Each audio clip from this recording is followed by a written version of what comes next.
welcome to episode 29 of the Hexperts Battletech podcast.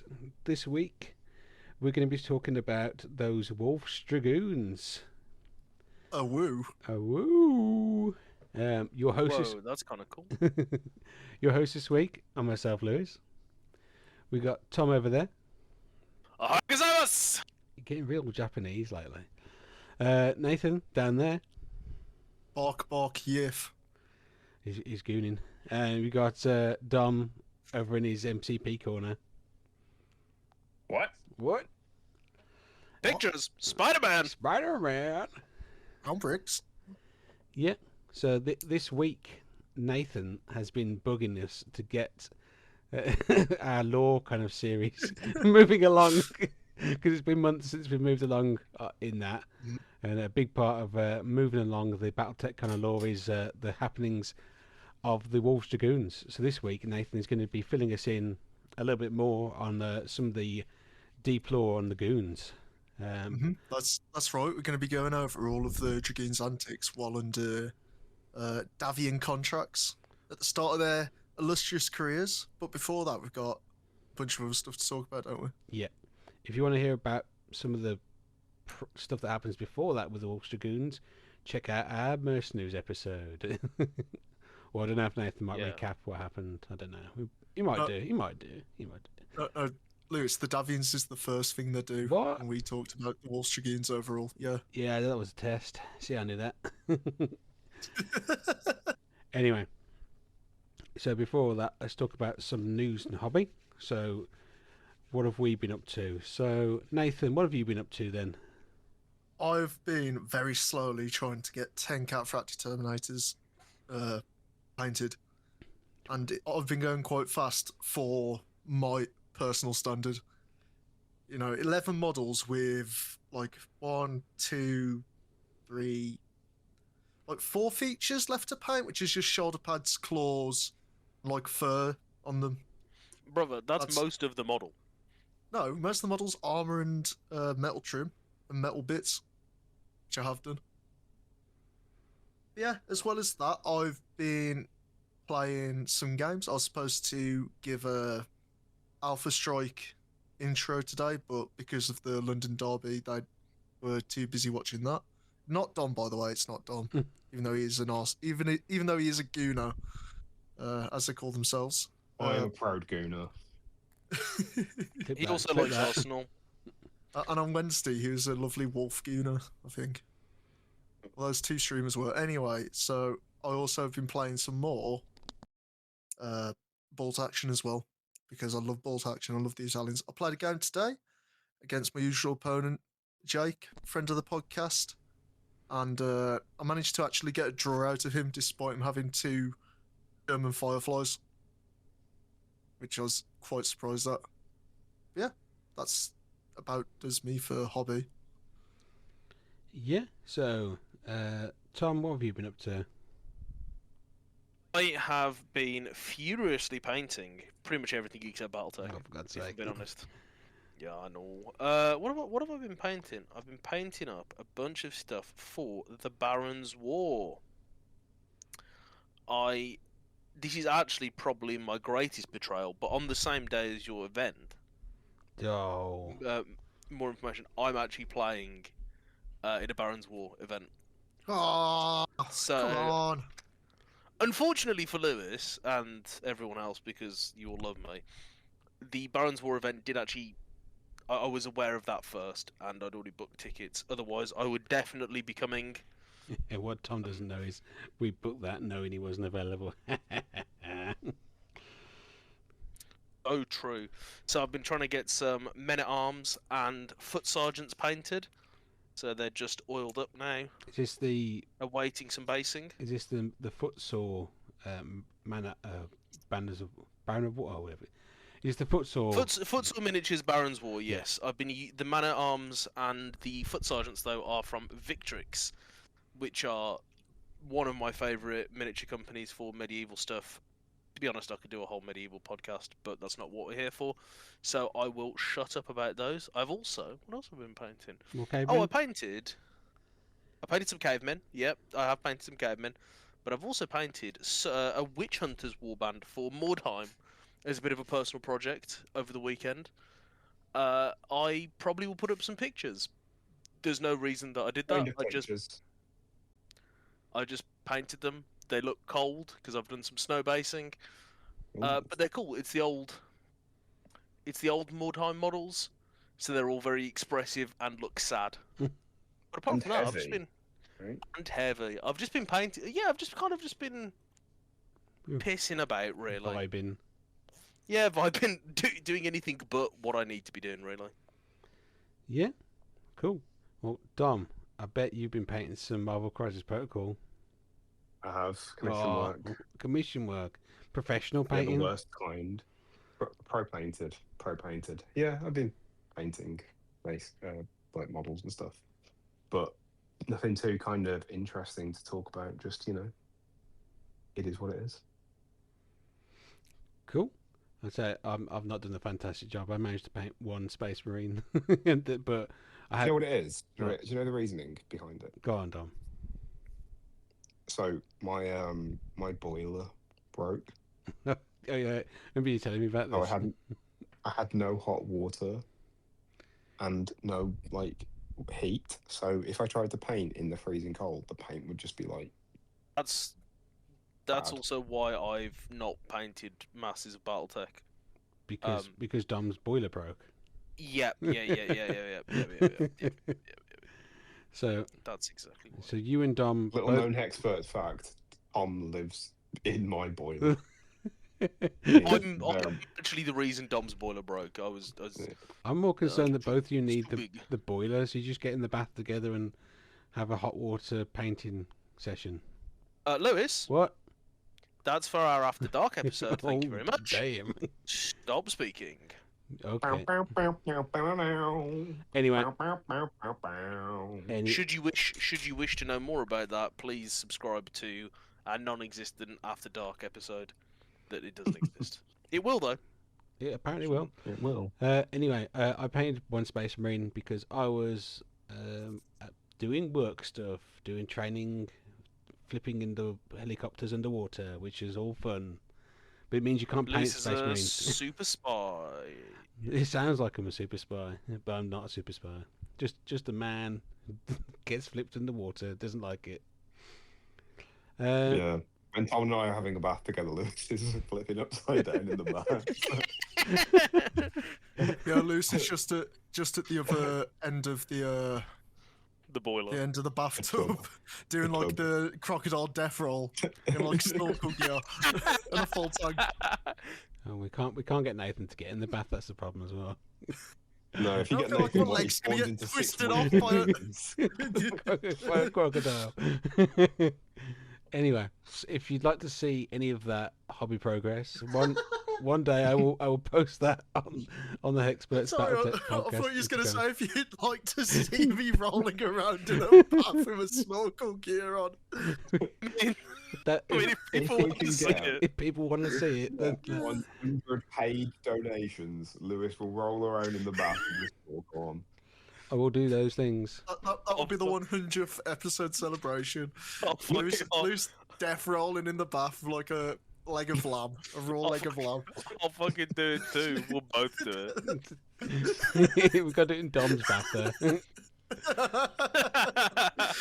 With just freezing cold water because the boiler's still broke.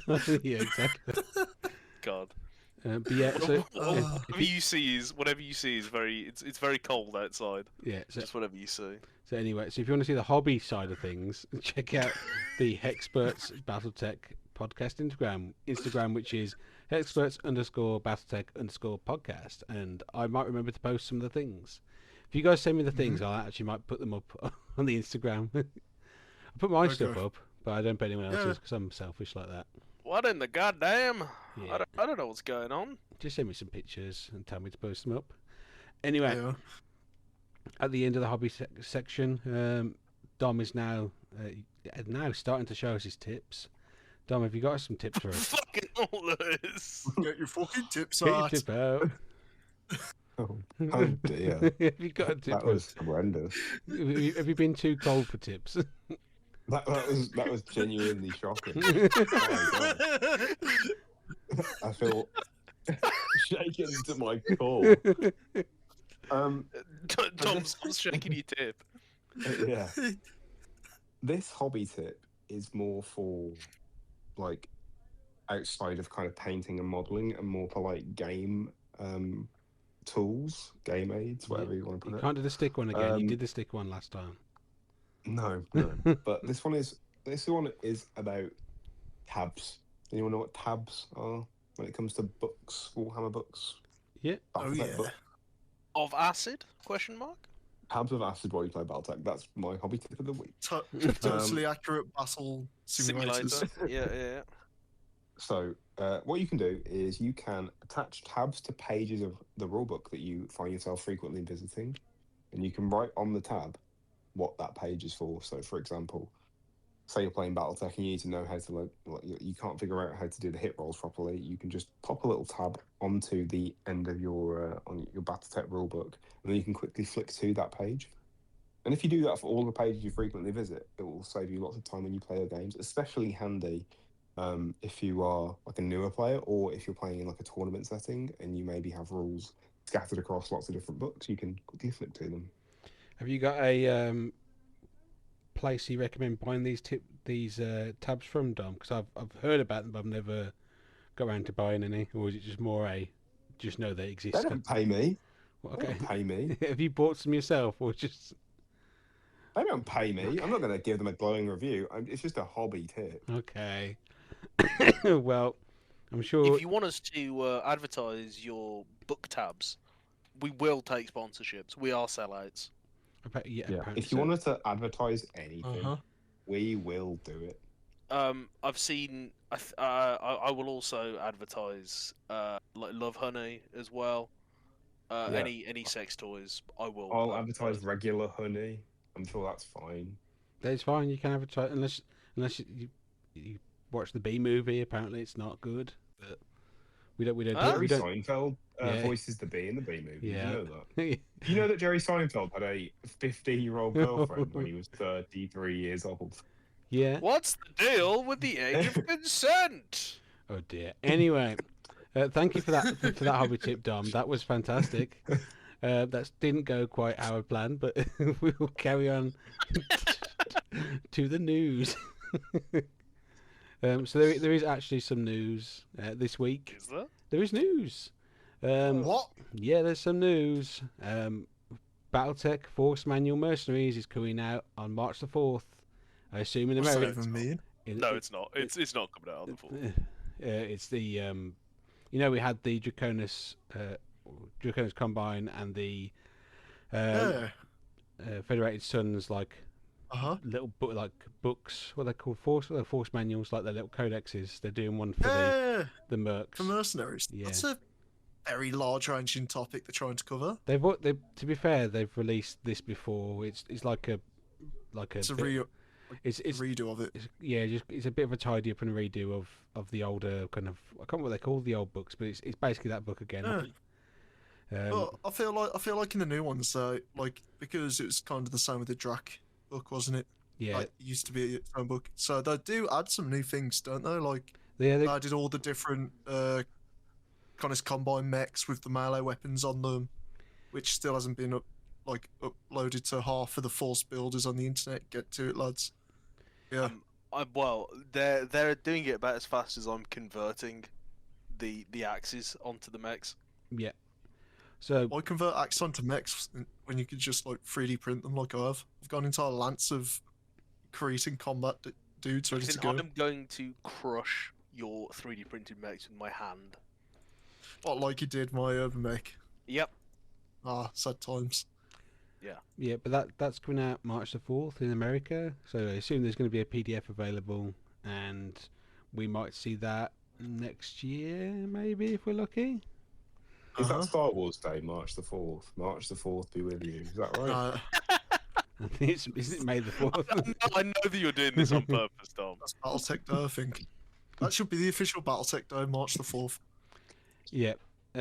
After that, apparently there is an Alpha Strike rulebook beta test coming soon, like the ones we've had for Total Warfare. So that is apparently something to keep an eye out for. So just get a bit of a heads up of some of the new things they're trying out. I know we've heard of half movement, I think, maybe affecting TMM. Obviously, we've seen some stuff with Aces, so front loaded initiative. I know Aces obviously has got the edge tokens. I know you guys love them. So I think some of that stuff might be coming in this beta test, and we'll probably see what they want to do with that when that comes out. Other releases specifically for April. The Ill Clan Lancers is supposed to be coming out in Barnes & Noble. I thought that was already out, but I'm guessing... on April the 1st? Yep. Sorry, can I just... Are you sure they're not, like, pulling a massive prank on us? Oh, it's Ilkian, isn't it? It's the... I was about to say it's the Elysian Lancers. There you go. It's the one with the Ostrock and the Ostwar and the... Ostwar... Is there an Ostsolid? Imagine if for the ultimate April 1st they actually release it on the same day in Europe and the UK as they do everywhere else. Oh my god, that'd be such a trick. Great. That'd be so crazy. I'd be so annoyed by that practical joke. Yeah, I'd have to buy 5 of them. Yeah, but I think there's Alright, Yoda, calm it down. I think there's an Are you barking, Nathan? No, I did like, Yoda I am. Yeah, but I think there's the Ostrock, Ostwar, Ostsol, and then there's I can't remember the other mech in this box. So if you want some Osts, this is the box to go for.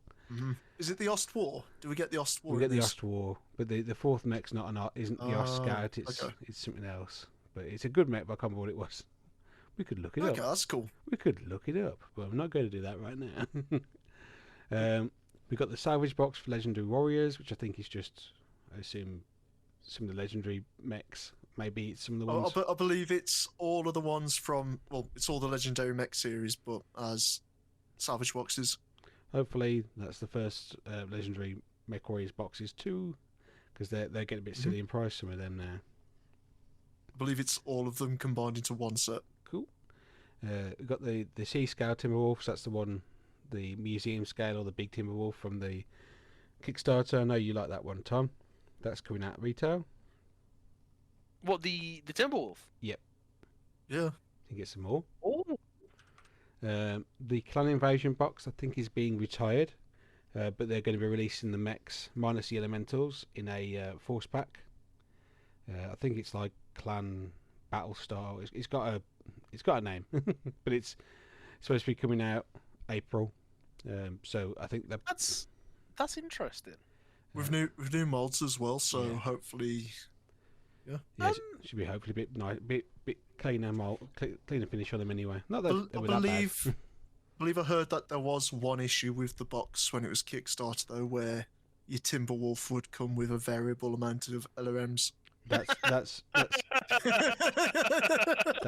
more likely. I think some of the I know I've got one of those Timberwolves. It's got What's more likely? Well, it's the missile launchers off the one of the legendary mech warrior packs, isn't it? It shouldn't be.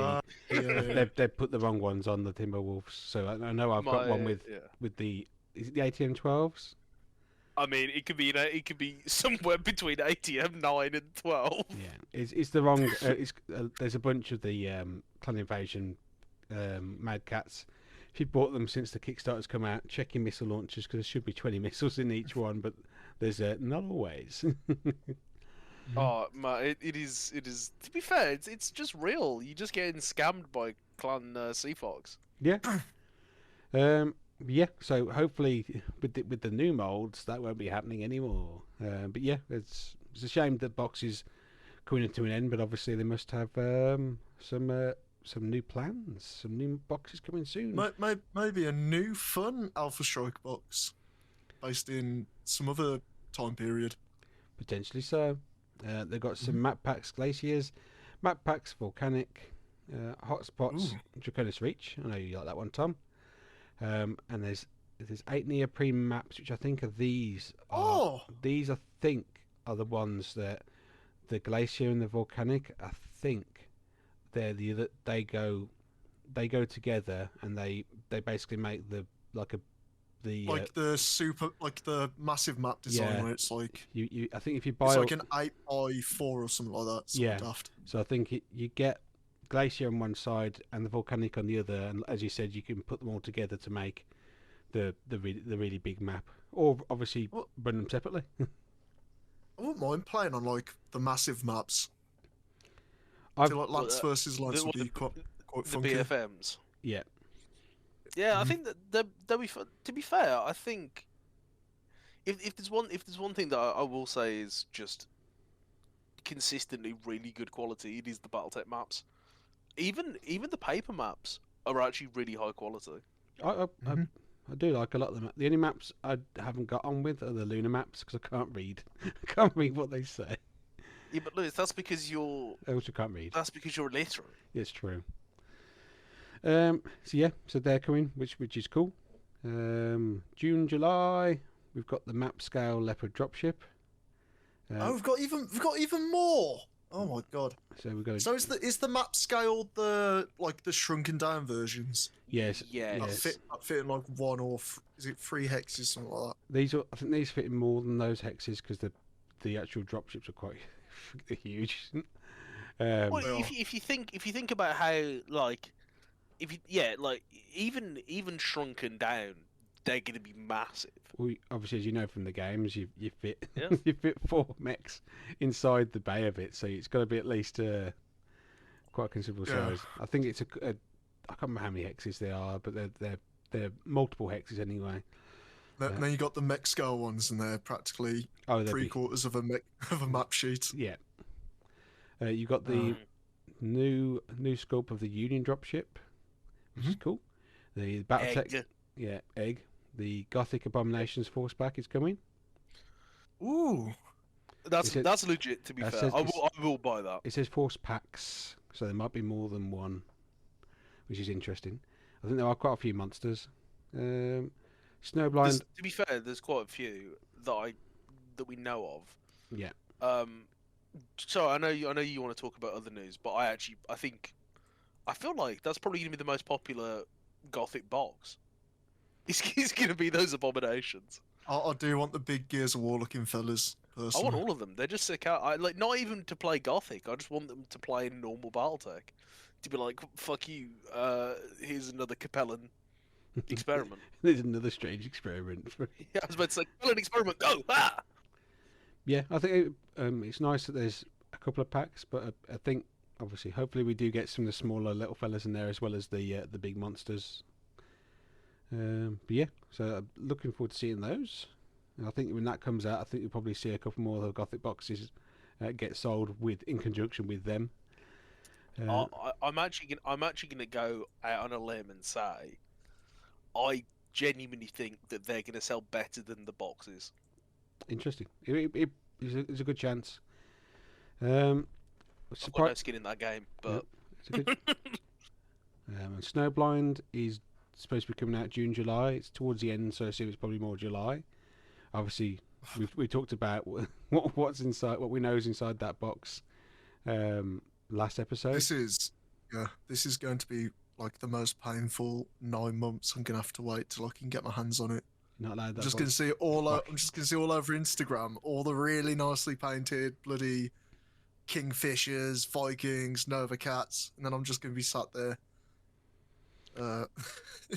Yeah, mad cat in hand, waiting for it.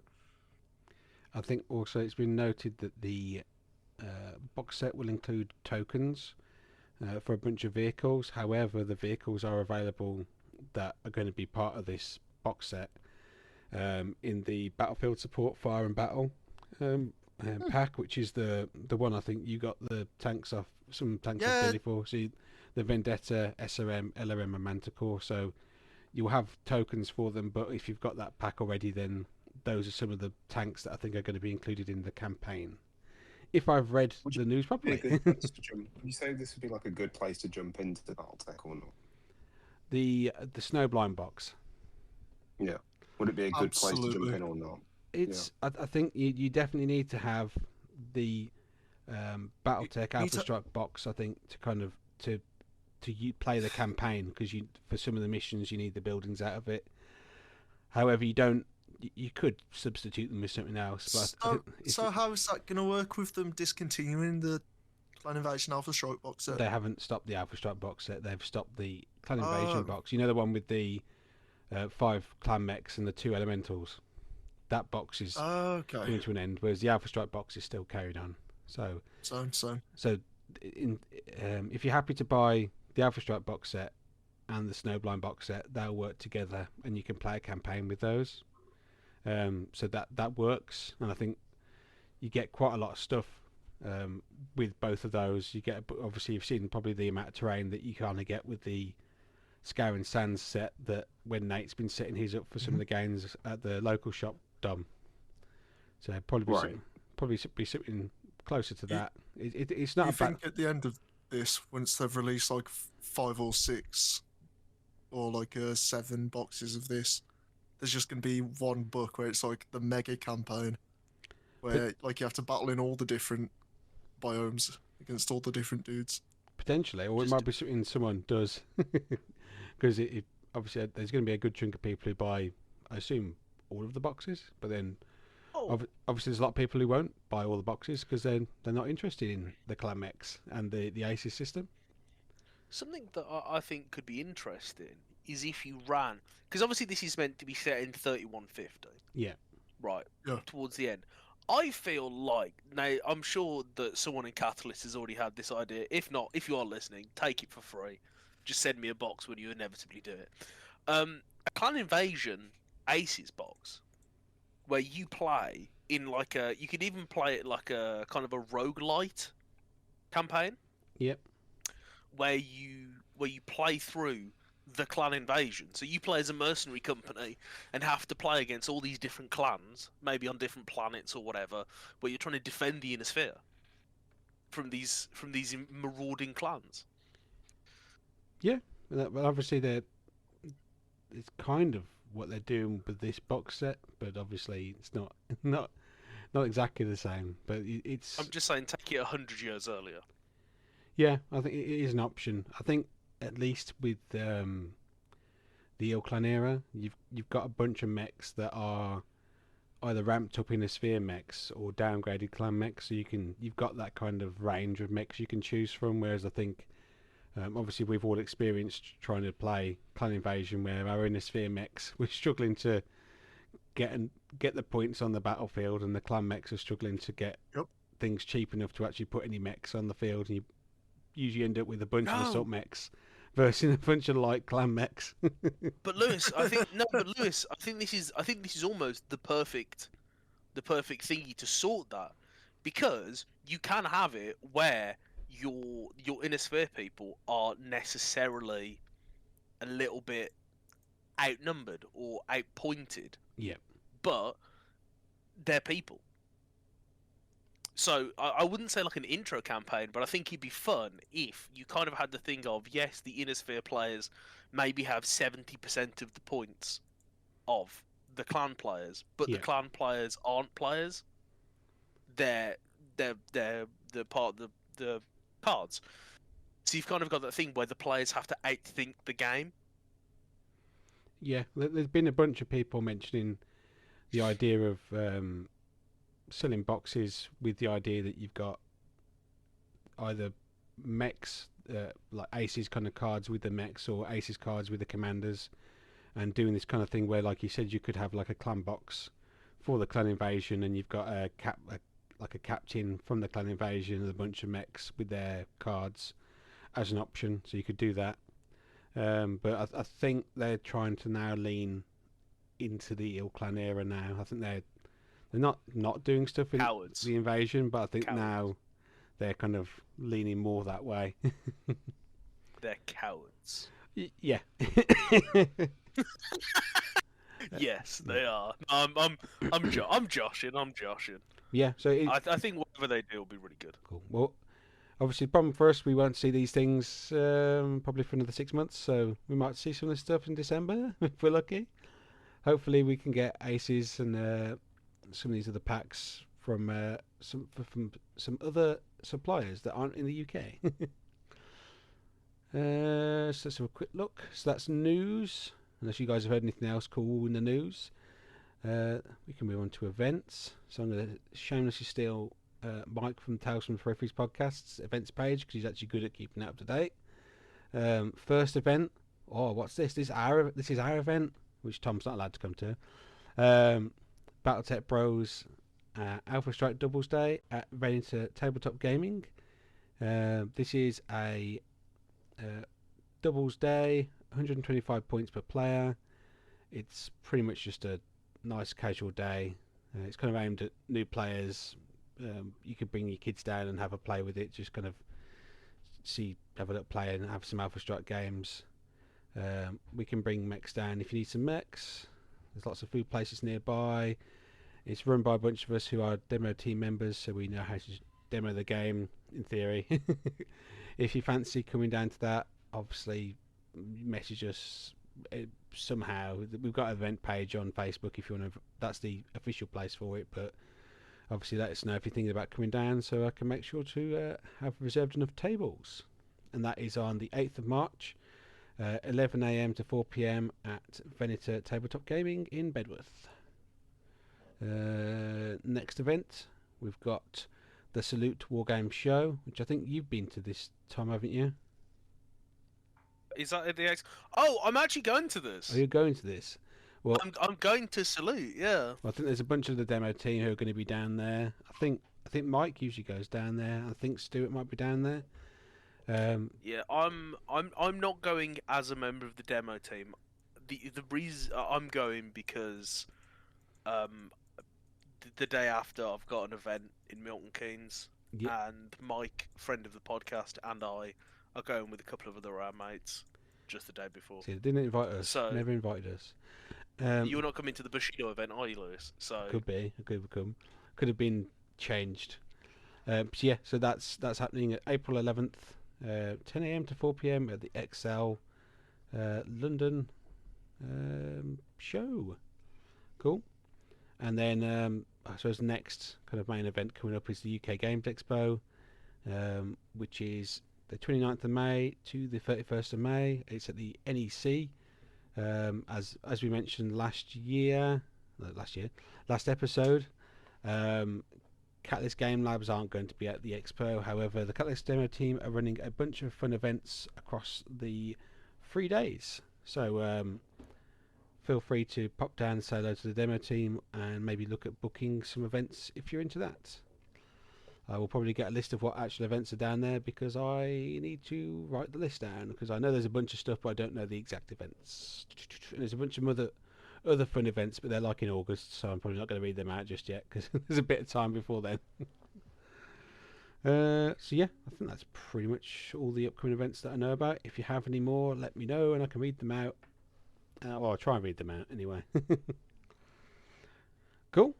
But yeah, other than that, we're going to go to a short break and we'll catch you guys on the flip side.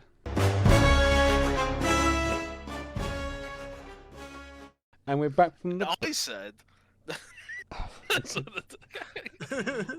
Okay, and we're back from the break, and we're going to go back into our main section, and Nathan is going to be regaling us with some of the information for the Wolves Dragoons. Nathan, what have we got for us? That's right. Today we're going to be talking about the Wolves Dragoons opening actions in the Innisphere, the start of a legacy of what some people might say is the best mercenary outfit in the entirety of the Innisphere. But first off, what do we know about the Wolves Dragoons? Let's go to Dom, Battletech expert. What do you know about the Wolves Dragoons? I know that there's a guy called Shinji Nakamura, and he's a ninja samurai, and he is the boss of them, and he's got a mech. Minobu Tetsuhara. Oh, he's done it! He's done it! Shinji Nakamura, isn't that Shinji from fucking? Yeah, No, no, Shinji Nakamura is he was the old number 10 for Celtic in 2005. But I knew it was a Japanese name. I'm That's just great. impressed you got it right in the end. But If Dom, I'm being honest. I forgot what it is. Minobu Tetsuhara, right? yeah. Yeah. Yeah, I know Minobu Tetsuhara is the bloke from the Wolf's Dragoons. I No. know that they are part of Castle Grayskull. What's it called again? The Grey Death Legion. Not exactly. Wow, Dom, so Well, close, so close. so close, but so very far. Lewis, Tom, do you have a little brief Oh, are we ideas about what they are? we- are we alluding to the fact that they might not be from the inner sphere initially? Well, we might come across that later, but those are unfounded rumours. No one believes them, surely. Well, they're obviously sure. mysterious They're mercenary damn unit. terrorists is what they are. Yeah, mysterious Mhm. mercenary unit turned up with a bunch of mechs that no one's seen before or haven't been seen for 200 years, and Yep. is it quite a large We're not- amount of mechs and mech warriors, and started just appeared out of nowhere. I wonder where they may have come from. I'm sorry. I will not hear people talk well about the Wolves Dragoons in this podcast. They're damn terrorists.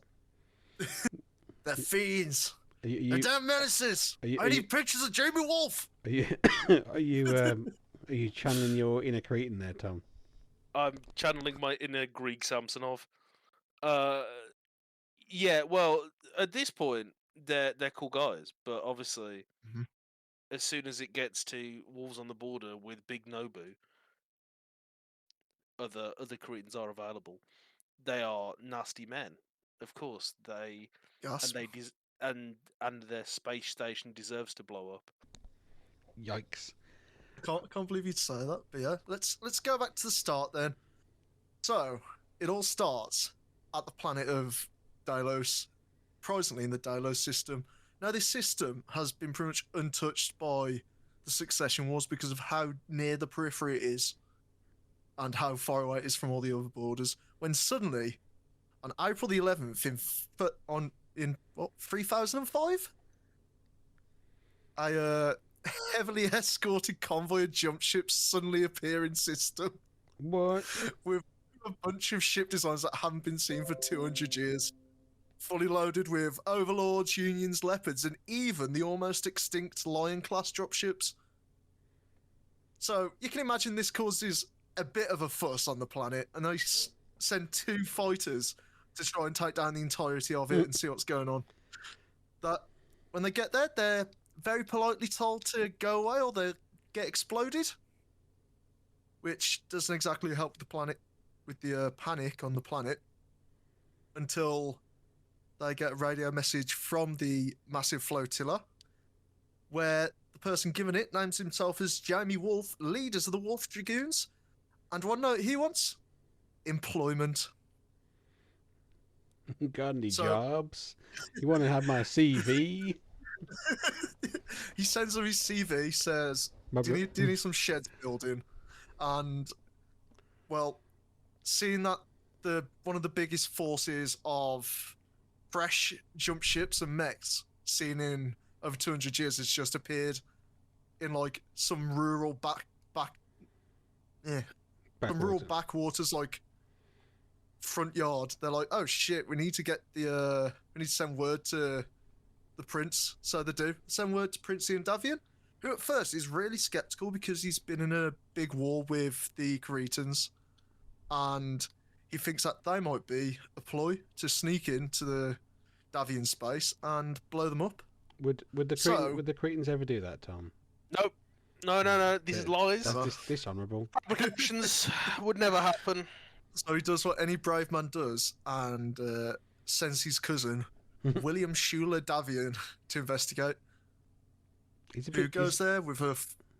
Sorry, Lewis, He's a busy man. Nathan. He can't be just investigating be every flotilla that appears He can't be investigating 5 regiments of battle mechs showing up out of nowhere. to So,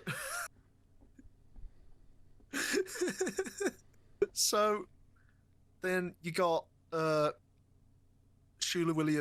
Schuler Davian going with a full aerospace convoy and landing on the main jump ship of the Wolf Dragoons, in which he's met by Jamie Wolf himself and given like a full military procession procession. Yeah. Wow, my words are rubbish today. So after having a lovely chat with him, he just decides to believe that they are actually completely true in their offer to help fight for the Davians. And whenever he tried to ask about the origins of the unit, he just got completely turned away from the questions. They're like, nope, not going to talk about it. We just But- found these mechs. We just found these. And of Colonel Jamie Wolfe, he reported that he was a handsome, intelligent officer, seeming far too young to command such a unit. Which, is already singing the praises of the Welsh Dragoons. Have you embellished that? So- or was that actually what he put down? No, that's actually what he put down. Oh, So I gosh. think he already had a bit of a man crush on the Dragoons. Oh Which my. can't blame him. So, during the contract negotiations, they actually seemed really knowledgeable about mercenary practices, which you'd hope so for people wanting to be mercenaries. And though their fee was reasonable, they also requested a leasehold on a Davian world for use as their base during their service. Even though Prince Ian was a bit cautious about it, he agreed to the contract anyway and gave them the world. This world was New Valencia, in which they'd occupy the mountains north of the capital, making a headquarters later to be known as Fort Jamie. Big-headed merch. At first, the locals were a bit worried about the the new mercenaries moving into town, but the locals and the Davian officers stationed on the world actually ended up really liking them because they're fascinated about the rapid building of Fort Jamie, as it only took them a week.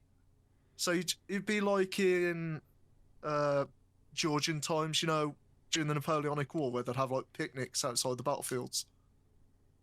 It'd be like that, but then watching dropships come down, unload a bunch of different mechs, build like a base in a week, and then go straight back up into orbit.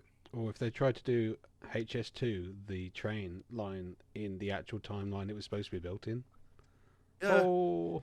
it'd be like if they did HS2 in 2 years. Biting cultural commentary from Lewis. Oh, yeah. Well, Oh, Uh, my. Hot buzzer issue, finger on the pulse, Lewis. That's what we call him. Finger in the Them pulse. damn trains. We finished. the people on that planet are just like, I do say so. That what the hell happened? Good show, good show. Just literally having a picnic, and then fucking dropships turn up, build a fort, and leave. They're just like, what the? They come down. It's just Lego noises. They build an entire wall, and then they go back up to get more resources. Imagine going on imagine you live next to where Fort Jamie is, and you've just gone on holiday to somewhere else for a week, and you just come back and there's a castle, and they're just like, what the hell? What the? So the Yeah. so the Dragoons, even though no one knew where they were sent. They're actually sent on their first ever engagement for the Fed Suns, and this was to Halaron 5, which was a barren, underpopulated world in the Capellan March, which is, as you know, the best place to be with such characters as Michael Hasek Davian. Yep. Who doesn't love him? Big So Miguel. what was happening at the time is that the Davian forces were concentrating all of their might on the Cretan border and trying to battle with them. So Maximilian Liao, being the sneaky little devil he was, decided to raid into the Capellan March. And to respond to it and not have to divert any troops from the Draconis front, he decided to send the Welsh Dragoons to sort them out. So, Yeah. what ended up happening is that in February of 3006, Prince Davian was suddenly surprised with a new message in his inbox. He opened it up to see that it was the Welsh Dragoons who sent him a bunch of information about who's attacking, where they're attacking from, what worlds they're going to be attacking. And these are the Blackwind Lancers, which I've got a nice little bottle opener for in metal, the Marian Highlanders, and it named Halaron 5 as their base. The only problem with this is that Wolf produced such solid information on all the orders of battle, like predicting whenever their next raids will be to pretty much the hour, that there was a lot of accusations in the Davion court that they were, once again, either Capellans or filthy snakes, which the prince himself had to shut down, mainly just because he wanted to see how well they'd do in a major engagement. So, the task of putting these raiders to the sword was given to the Beta, Gamma, and Delta companies, as well as the assault mechs from Zeta Battalion and the mysterious 7th Commandos. And to set this raid up on Halaron 5, the Dragoons first waited for both Leo regiments to be out of system, raiding other worlds in the Capella March before jumping in and setting up behind the moon so they avoided any scanners. Ooh, sneaky. So they then waited for both of them to return back to the system and deploy onto the land before sending out the aerospace assets. And this ended up with the Dragoons pushing the Leo forces back from the base that they set up all the way to one of the nearby cities. You had Beta, Gamma, and Zeta regiments driving the Highlanders out of the hills, and Delta drove the Delta drove out the Blackwing Lancers with the goal of capturing the Comstoffers facility in the city. So you got this massive rocky terrain where you got 3 regiments of Wolf Dragoons versus a couple of regiments of tired and embattled Highlanders. And then you got a giant urban sprawl where Delta Company was scrapping it out with the Blackwing Lancers. And they wanted this Comstar facility mainly so the two forces couldn't communicate. Because, as you'll learn, the Dragoons love a bit of espionage. And what ended up happening is that they realised that the entire operation to clear these guys out all hinged on Delta Regiment, who at the time was under the Colonel Travis King. So he tended to be a lot more conservative. So a lot of the other Dragoons are really hot-blooded. They really like to show off in 1v1 fights, do like heroic last stands or like death charges. While this guy prefers to just sit back like a World War I commander, artillery bomb everyone, and then slowly march towards them. Really. What one absolute fucking lad. You know what's even like more mad? It actually worked, and it drove a majority of the Lancers out of the suburbs of the city. And all that was left really to contend with them was supporting artillery from the Lancers and a contingency of urban mechs. So What a guy. while this attack was happening, the other 3 battalions were fighting the forest, and they decided, you know what, I can't be bothered with these forests, let's just firebomb them all. And that's what they did. They used flame attacks to absolutely burn out the entire forest and used the cover of the flames and the heat to put their mechs through the forest and attack and rout the Highlanders. Because the Highlanders, they've just been on mission. They've just had like 2 weeks to travel back. And now they're having to fight again. While you just got multiple fresh companies of Dragoons after them. So, yeah, after setting them on fire, you first had the Beta Galaxy fight them. And as soon as they started retreating, Gamma Company then started pressing the attack. So, what ended up happening is that the Blackwing Lancers are actually really good at defending Gethin, which was the city that they're in. So they had to, well, the Dragoons had to stop for a bit to be able to regroup. And they set up stuff like cordons, guard patrols, recon patrols. And what ends up happening is that there's actually a counter-attack. And it was expected, but they didn't expect how it was going to happen. And around midnight, a lot of their recon companies suddenly got lit up by flares, and then the next second they got bombarded by SRM Oh dear. missiles carried by infantry. But after the was initial that attack, the 7th Commando by any chance? no, these are the Blackwind Lancers sending their infantry to attack. Oh, It's unusual for Yeah. the merchant companies at that time to be actually using their infantry properly. That's They're fair not a to say. mercenary company; they're a official military regiment Oh. of the Capellans. Well, even that, actually using their Well, infantry rather than just their mechs. After the initial assault, which did take down quite a few of the lighter mechs in the regiment, the infantry were slowly pushed back with the use of airburst ammunition, which eventually led to half the infantry that was sent out for the ambush dying before they could make it back into the center of the city. whoops. Yeah, that might do that. Uh-oh. And the next day really didn't see anything from either Beta or Gamma, who were trying to chase the Highlanders, and they just couldn't get any footing. So the Wolves decided to try and force the Lancers into the valley with the Highlanders and cause the Capellans just to be completely surrounded and get them to retreat. So they turned to the 7th Commandos. Whoop whoop. And when King's usual daily bombardments began, the Commandos actually used this as cover to sneak round the back of the city in hover carts. And then suddenly, once the attack started in the morning, they started getting a bunch of reports from their own men saying that there's a massive force of mechs behind the city. So the Lancers reacted how you would imagine they'd react.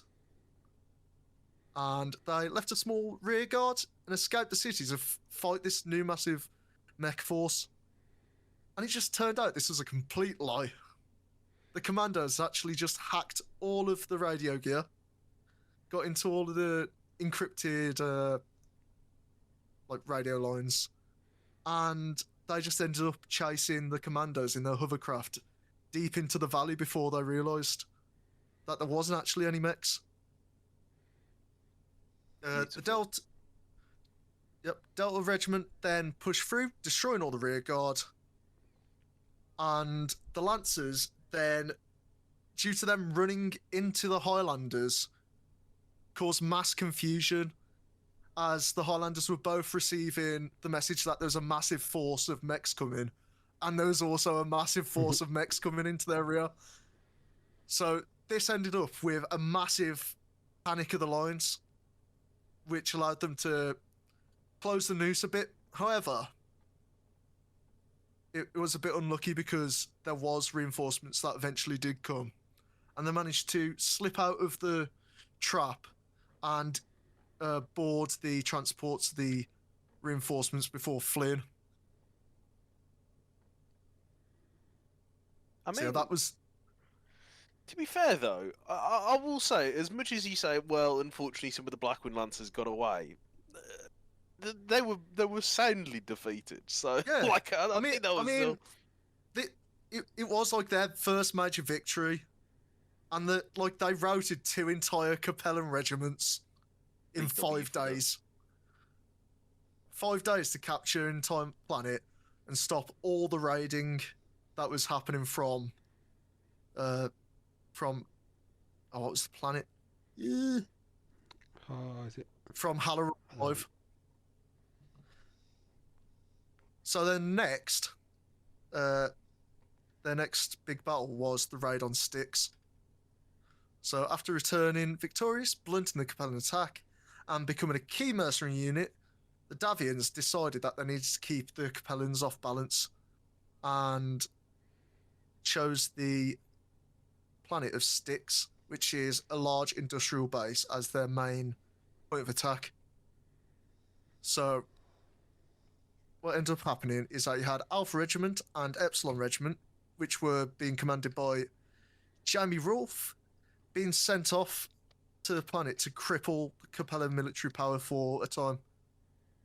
And their main target was Hegemon City, And what ends up happening, you might be shocked to learn, is that they brought 7 commandos. What? So, under the cover of night, they used ECM jammers to avoid detection, and 2 companies scattered into the hills.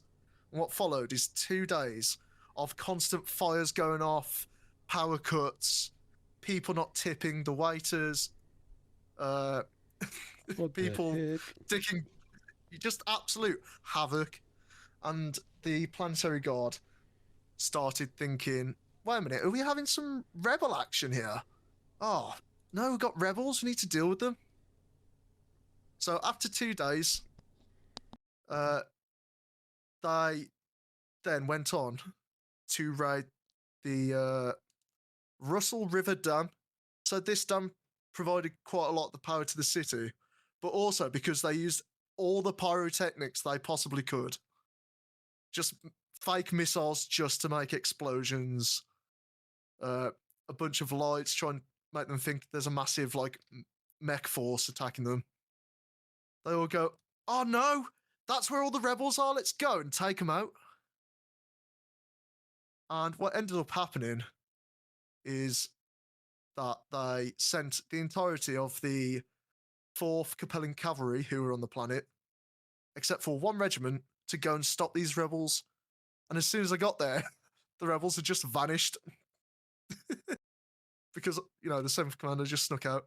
And at this time, Jamie Wolf then dropped onto the planet with 4 dropships, which were the Chieftain, the Duke, the Stengrim, and the Talleyrand in a ring around Hegemony Bay, and then just offloaded 2 entire regiments of mechs and armoured vehicles.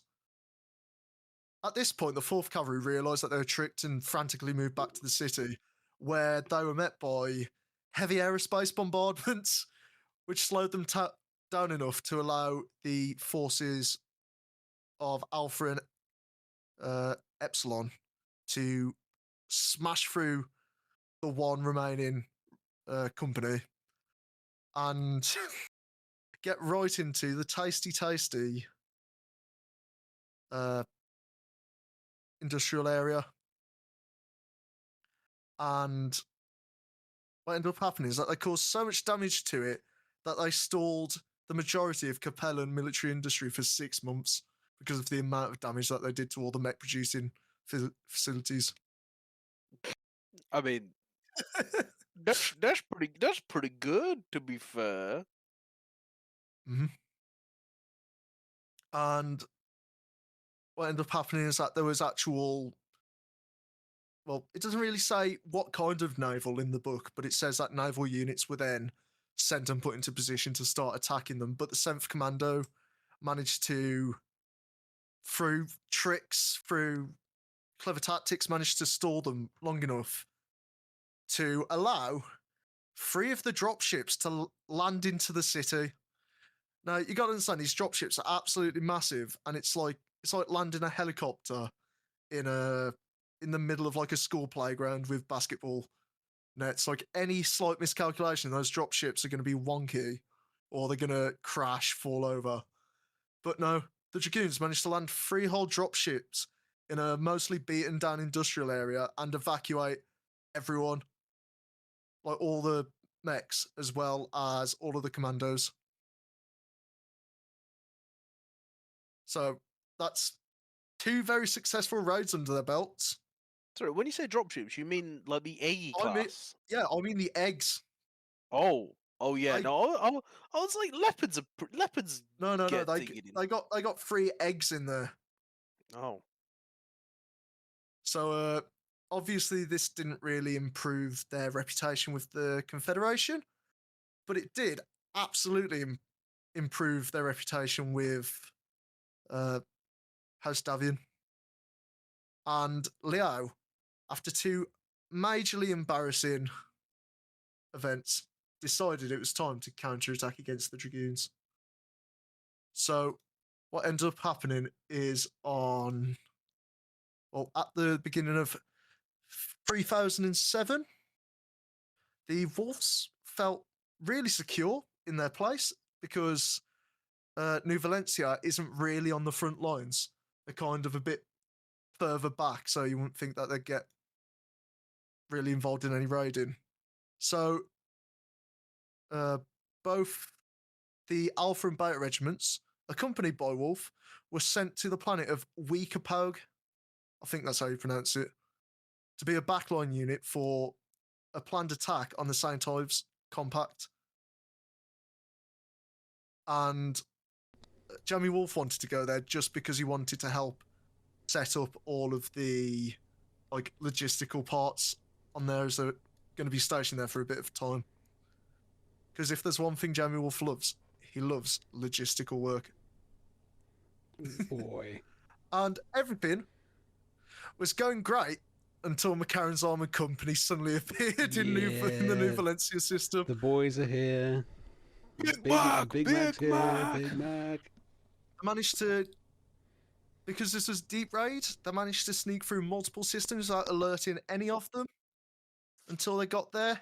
And apparently this shadowed the tactics that would also be used on the Fedsons during McCarran's infamous Long March, which we might talk about at some point if we go deep into their lore.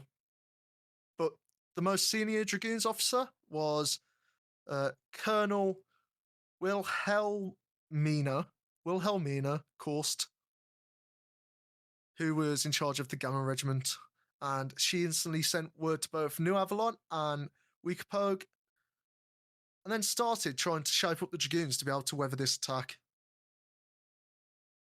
So the first issue with the defense was that a lot of their aerospace assets were back being repaired because they weren't expected to be on active duty. So they couldn't really rely on the combined arms that they usually have. And also, they had a lot of dependents. And these dependents were, for the most part, stationed in one of the nearby cities to Fort Jamie. So the first thing they had to do is try and get them out. So doing that, they used several regiments of non-mech forces and a couple I think one regiment of their mechs to be able to stop the encirclement of the town and evacuate as many dependents as they possibly could back to Fort Jamie, which they did manage to do. So, word would finally arrive on New Avalon that the Dragoons were actually being attacked. But when they got the confirmation, the Dragoons thought that the help would be way too far out to actually help them. The Big Mac eventually captured the city, mainly causing damage to a bunch of civilian infrastructure. But Fort Jamie had plenty of supplies and their support systems were still intact, so they could refit and repair mechs as much as possible. Because the Wolf Dragoons seem to have unlimited resources from somewhere, which we might look into at a further date. So this allowed Gamma Regiment on their own to repel 5 different attacks from the McCarrans. Which, to be fair, is quite good for how outnumbered of them. Like how outnumbered they were. Honestly, sometimes I think McCarran's Armored Cavalry cannot catch a break. They've done this absolutely awesome plan, and then it's just yes, but the Wolf Dragoons stopped actually, them. Sorry, there were 3 regiments of mechs who were stationed in Fort Jamie, but the French just held the line and they sent out the commandos because they weren't sent with Jamie to Weekapog. I'm probably going to pronounce that about 7 different ways this episode or this segment. And what they would do is during the night, they'd just blow up all of the command posts that they'd set up. All the supply and command posts, which would obviously weaken the effort for the cavalry to do it, to actually be able to take down the Dragoons, which you thought would be easy, seeing that they've, outnumbering them and surrounding them, and the Dragoons don't really have any aerospace assets. So the Dragoons are really close to actually losing. They're really worn down. But then 3 whole regiments of the Eridani light horses appeared in the system. So this caused a massive problem because now the Macarons were outnumbered aerospace-wise, because they might have a couple drop ships, but it's probably nothing compared to the amount that the light horses brought. And hearing this, they're like, we've got to just retreat. So they managed to back away from Fort Jamie, get back on the drop ships and leave. And the light horses just had a little skirmish with them and then just turned around and went back to Colchester once they left without even What a landing on the... What a. They're just like, yeah, we're here for the love of the game. Yeah. That literally, they're just like, hello, goodbye.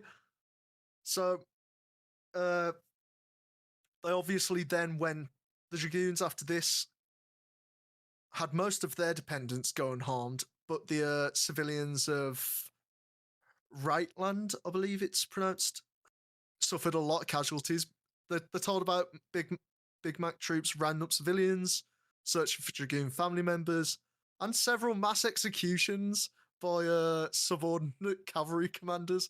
Can I hear a woo, Lewis, for the Macarons for that?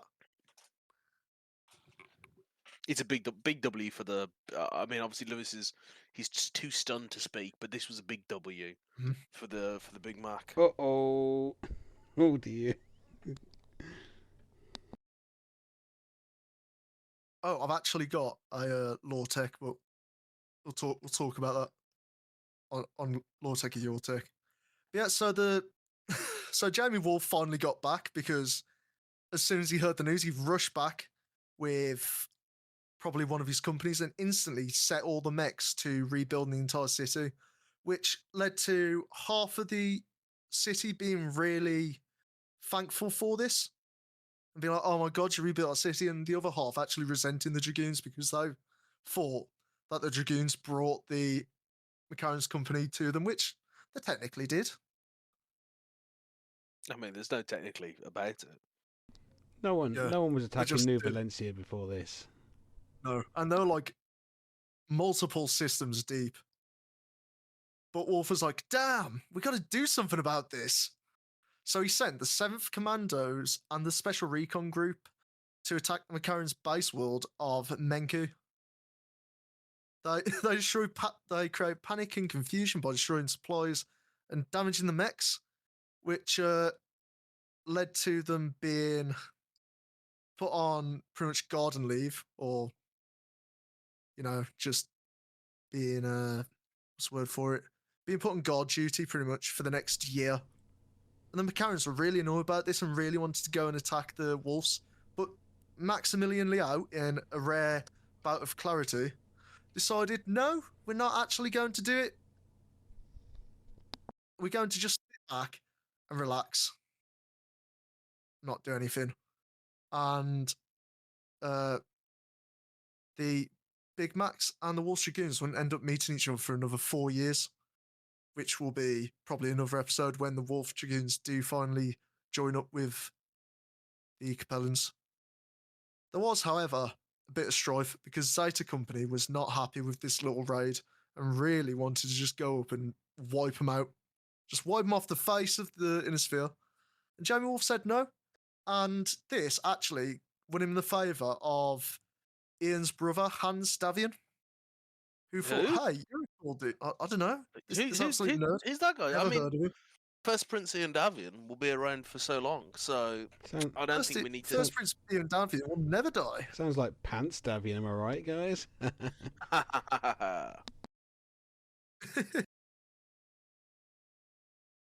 Oh, God. But yeah. After that, they enjoyed a bunch of small victories fighting against pirates in the Tortuga Dominion, stopping their raids for multiple years, and also stopping attacks from the St. Ives armoured cavalry. One place the Dragoons didn't do well in, though, was in being able to get resources because, as you know, they were in the Capellan March. And who's in charge of the Capellan March? Michael Hassick Duke Davian. George. Yep. And at this point, Duke George Hassick. Oh, sorry. Yes, he's dad. However, Michael Hasek-Davian, instead of doing the smart thing and sharing all the resources out with everyone, liked to use his ability to control the resources as a political tool and get political favors from people in exchange of getting actual resources they need to fight. And one of the worst to suffer from this are the dragons. So this didn't affect their spirit, though. They still love to fight people, which you might be shocked to hear from them. And they opened up 3008 with raids on Necromo, What? Tikhonov, Not Necromo. You don't want to be going there. Hunan, No, fuck no. Andre, and Senshi, which just love led to Senshi, victory bro. after victory after victory until the capture, then loss, and then plan to recapture the planet of New Aragon. And we'll talk about that after Lore-Tech or Your-Tech. But before that, though, did you know that in the film that like Aragon kicked a helmet and like broke his foot? He broke his toe. He broke his toe. No, his toesies. Broke his toesies. But that's been great so far, Nathan. So we'll catch you guys in a short minute after a break.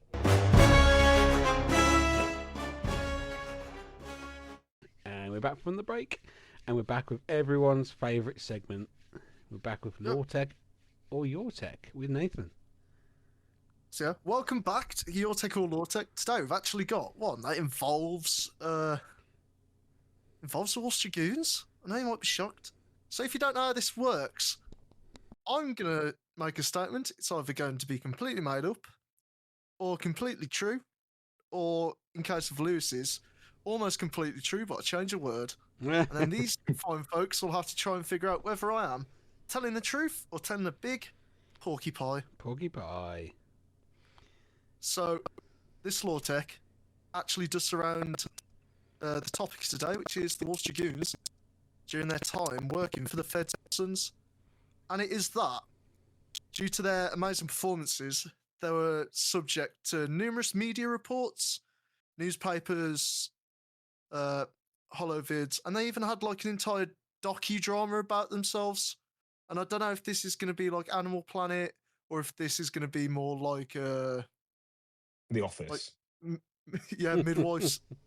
I was thinking more. Jamie Wolf looks into the camera and goes, Want to get a load of these guys? And it. Someone's put Jamie Wolf's stapler inside some jelly. Oh no! Oh, the So, old Jamie Wolf Jello trick. So the Lore-Tech is that they had this holovid docudrama come out, and its name was Against Capella, and it went over the events of them bravely fighting against the Capellan Confederacy. So, what do you think? Is it a Lore-Tech or is it Your-Tech? This is Lore-Tech because I helped produce this film. There we go. I reckon this is a Your-Tech because this doesn't sound like something that'd come up in the faster days. I am going to choose a mystery third option. Me-Tech. I made it up. What? What? Is this allowed, Nathan? No. Whoa! You can't hijack a Your-Tech or Lore-Tech. Says who? Says Hey, me. I make the rules. He's I right. make the bit. I make the rules. Shit, he's right. I think that this is a Your-Tech. Dom's actually correct. It is a Lore-Tech. Damn. Yeah, I made it. They actually did make a holovid docudrama called Against Capella, and this was just after their first raid, or their first two raids on Halloran and Styx. Well, Just not good enough, to be fair. well, So yeah, looks like we were bamboozled. if only you kept up your reading and looked through the law books that you can find very easily online. If only Lewis could read. If only there was If more, only Lewis could read. if there was more pictures, I'd be interested. You Lewis only, likes colour it in. you only like the picture of what's her name? Natasha Kerensky. Natasha Kerensky. Oh You only like yeah, that one. the You old like the artwork. original version. Yeah, the Oh old, my! No. The Sorensen Sabers book, the old artwork on that. Ooh. Oh, with the guys with mustaches. Back Yeah, in the that's trench. what I'm talking about. The guys with the moustaches, not anything else. Who is that? Who's that guy called the sexiest man? He just looks like some sort of like, Oh, the guy from Rolling Thunder. He's Yeah. just like a bald bloke with a moustache, like and he's just Yeah. like, he's the sexiest man ever. he just this They call him Big Hog Johnny, and it's like Jesus Christ. he's absolute ogre of a man. It's like he's the sexiest but- guy we know. I call him a fucking ogre. Why you say that like he exists, Tom? Why you say that like we could hurt someone's feelings? Hey, look, Is this wait, is that the guy who pilots the Ostrock with the broken Yeah. SLM6? yeah, it is. Oh no! Don't be talking about big hog, big. Big ogre face hog. Yeah. So thank you, Nathan, for that riveting bit of information that me and Tom got wrong. Hopefully next week we have some even better lore tech or your tech. Not that was bad. I'm gonna stop talking I'm about gonna Thanks, stop- thanks, I'm gonna- Lewis, dog. thanks. I'm going to stop doing words now. We'll catch you guys on the, Afterwards. in the next section.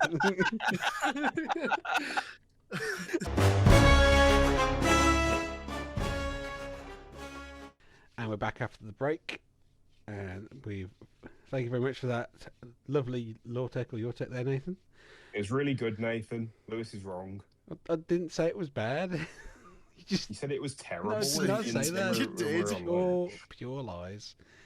But yes, we've got the second part of our Wolves Dragoons deep dive with Nathan. So, yeah, now we're going to go to the Battle of New Avalon. This is the biggest engagement that the Wolves take part in during the time under the Federated Suns. So to begin this, it's March 3008, and all 5 Dragoon regiments are transferred to Halaron 5 because they're very confident that they won't get attacked again by the Macaron's armored cavalry. So they do leave a single support battalion just in case, though. Both the Capellan Confederation and the Federated Suns are mobilising all available forces because they know it's going to be an absolute slaughter over this one world.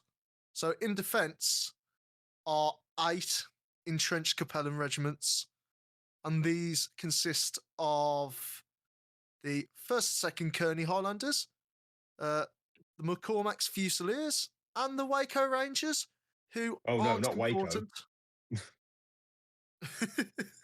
They're Oh, not no. important, by the way. We don't have to worry about them.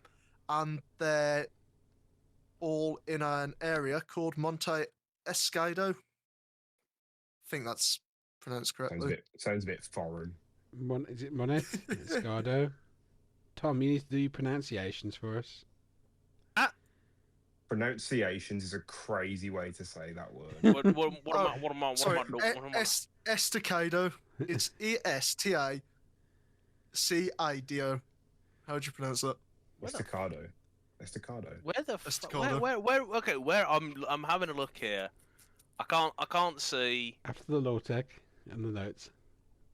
I think Nathan also spelt the also- word. Also, Nathan spelt the word wrong in the notes. Fucking hell. That's what to say. What Estacado? Is it Monet Yeah. or Monet? So this is a region Monet. of Monet. forest, valleys, and swamps, which luckily for Wolves Dragoons are all very good natural defensive positions. It's also where Nathan lives. Get out of my swamp. He lives in a swamp. And also, they were given pretty much like semi-independent command of their own forces, so they wouldn't have to worry about the higher ups bossing them about. But they're also given command of Federated Suns' 4th Deneb Light Cavalry. So, unlike what's been happening so far with the Wolves Dragoons, and what will be happening for most of the Wolves Dragoons' existence, things went wrong immediately. What? The Wolf Dragoons landed and instantly got ambushed in what they thought was a secure location by a bunch of Liao fighters who are working from a hidden airbase. Whoa. All the dropships took heavy damage, with almost an entire battalion crippled. However, their own aerospace fighters quickly swept down and drove off the attackers, but not before many of the 4th's mechs were forced to make a hard landing, severely damaging the regiment's defensive capabilities, which just knocked them out of the battle for a week. So, as well as this, Liao Airport slowed the landing and deployment of the Wolf's Dragoons, and the 1st and 2nd Kearney Highlanders, entrenched in the mountains, were able to turn back 5 whole attacks from the assault from the Dragoons, as the artillery bombardments weren't really that effective, and air attacks were also repelled quite a lot of the time. Well.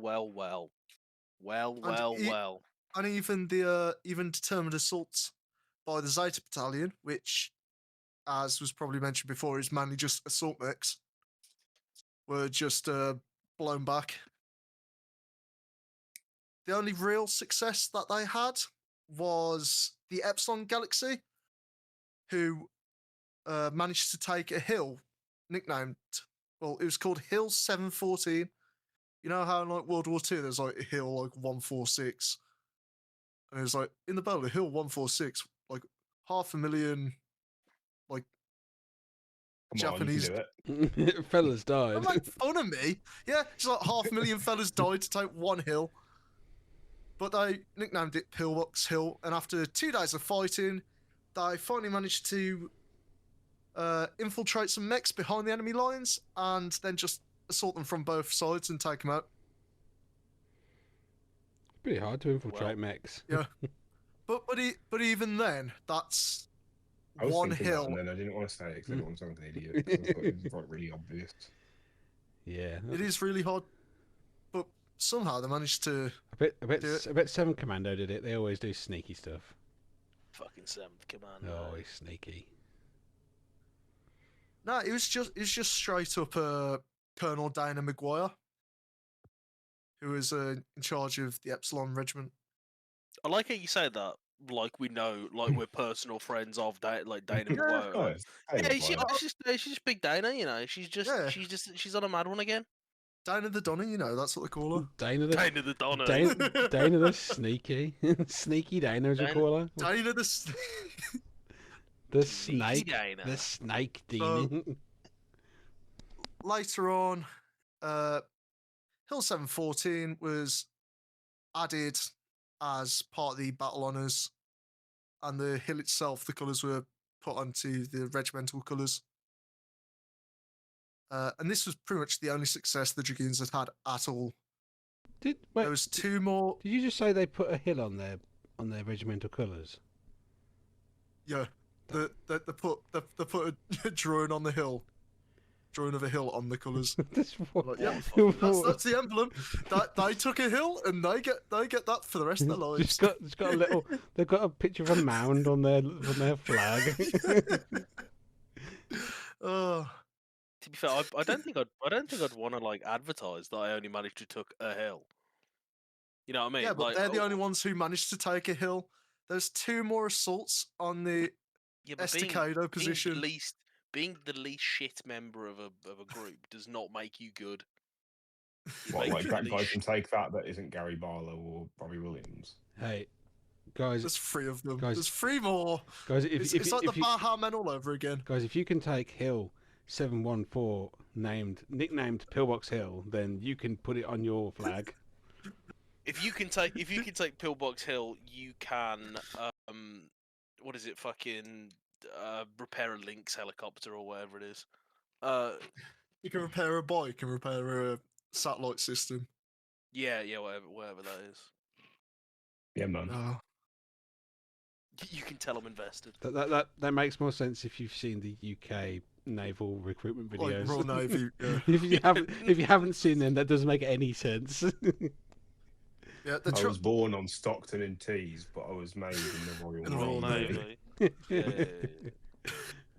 Got to put that link in. Got to put a link to that video. I was born on New Valencia, but I was made in the Wolf Dragoons. I was made on Hill 714. Pillbox Hill. So they I decided. never thought I'd be able to take one hill. But then I joined the Wolf Dragoons and then I realised I could take one hill. I think we need to get over this Pillbox Hill. The Dragoons managed no, it, they can't. stay on the bloody flag, Lewis. I'm not getting over this. They've put it on their flag. We're gonna have to talk about it. Do you think they still have it on their flag today? Do you think on Terra during the Battle of Terra they had one flag? Yeah. Yeah. That's just on the flag. Yeah. They tried 2 more assaults, and even the 4th Deneb light cavalry joining in did nothing. I mean, what were they supposed to do? They crashed all the ships. If the 4th Deneb light cavalry couldn't help them, fucking. Maybe Dana could, whatever her name was. Maybe she could help. She's too busy sewing a hill onto her flag. And they're just like, actually, hold the phone. Just need to put this hill up, mate. Looks like you just put a turd on your flag. It's just a mound. So, obviously, they're in a bit of a pickle. So, who do you call when you're in a bit of a pickle? It's more of a mound, isn't it, to be honest, than a pickle? Yeah, you're not in a pickle, you're on a mound. Come on. You're calling Colonel King and Delta Regiment? They'll sort them out. They like air-bursting infantry. Come on, they'll take this hill. But it actually turns out that the Highlanders threw them back 4 times. But because they took so many casualties and equipment losses, they're like, shit, we've tried to attack them 4 times. What do? We attack them again! So he did what he normally does, and he laid down a massive sweeping artillery barrage. And he went into assault. However, the attack stalled, and they got shot to pieces and took heavy casualties. Reluctantly, King ordered a retreat. But the Capone forces, instead of just sitting there, actually went out and charged the mechs. Used aerospace fighters, they started strafing and bombing the retreating Dragoon mechs. Yeah. And, King called in air support, and within minutes the fighters managed to drive them off. But it was too late. Some of the Lancers started forming back together, but they're like, where's King? Where is he? I can't find him. So they sent out a recon company onto the battlefield to try and find him. And they found his archer, and it turns out that it got auto-cannoned in the back. And it blew up his ammo, turning him and his mech to smithereens. I wonder if they're putting that on their flag.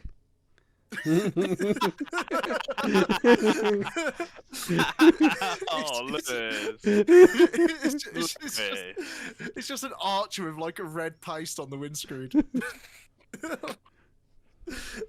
Sitting there sewing up. Yeah, rip a true one, rip Colonel King, you know. No. He might not have a hill on his flag, but at least he could use artillery. I'm sorry. We've heard so little about Colonel King. I'm not having a rip a true one on this guy. He can get rip a real one. He can be a real. He's not a true one yet. Like what do you mean? What do you mean? He's a real one. He's not a true They've one. got to let this hill go now. This hill needs to. They've got to let these hills go. Yeah, it's not a hill worth dying on. What about Holleran 5, man? Oh, Colonel King would disagree. So after that absolutely successful charge, no, we Colonel didn't capture a Wolf. hill. It's actually a small mountain. Actually, I think what you'll find is it's I'll sew it on the fucking flag. So the flag. It was actually a valley. Look it on the flag, and it's just like archer legs and a big explosion on the torso. It's just like an. Are you sewing boobs onto the flag again? No. It's hill. It's the hill we It's took. one hill. It's one hill. It's just. Dude, I told you not to fucking don't put the boobs on. It's just literally an archer's sticker, and they put it on its side. So obviously, the plan's going amazing. Yeah. Is it? And what ends up happening is that Wolf pulls back all the deltas because there's like 10% of them left and puts them on garrison duty. And then after having a bit of a cry, he actually decides to rethink his strategy of walking into defensive lines with artillery and no air support. And what ends up happening is that he's like, there's a small little forest over there. How about we actually go through the forest? That might work. Why don't we walk around the hill? Yeah, but it's like No. nothing else is working. All the other Davian regiments weren't having any luck. So he decided he was going to just try and bypass the defences and get to the cities and the plains that were behind the defensive lines and try and cut off the supplies. Because stalemate was just going to let the Capellans bring in more and more resources and more men. Make it even worse. The only problem is that they had to go through a place called the El Diablo Pass. This is held by McCormick's Fusiliers and the Waco Rangers. Who are they? I don't know. And I keep hearing about these blokes. Wacky Rangers. Are we sure that they're Wacky- not?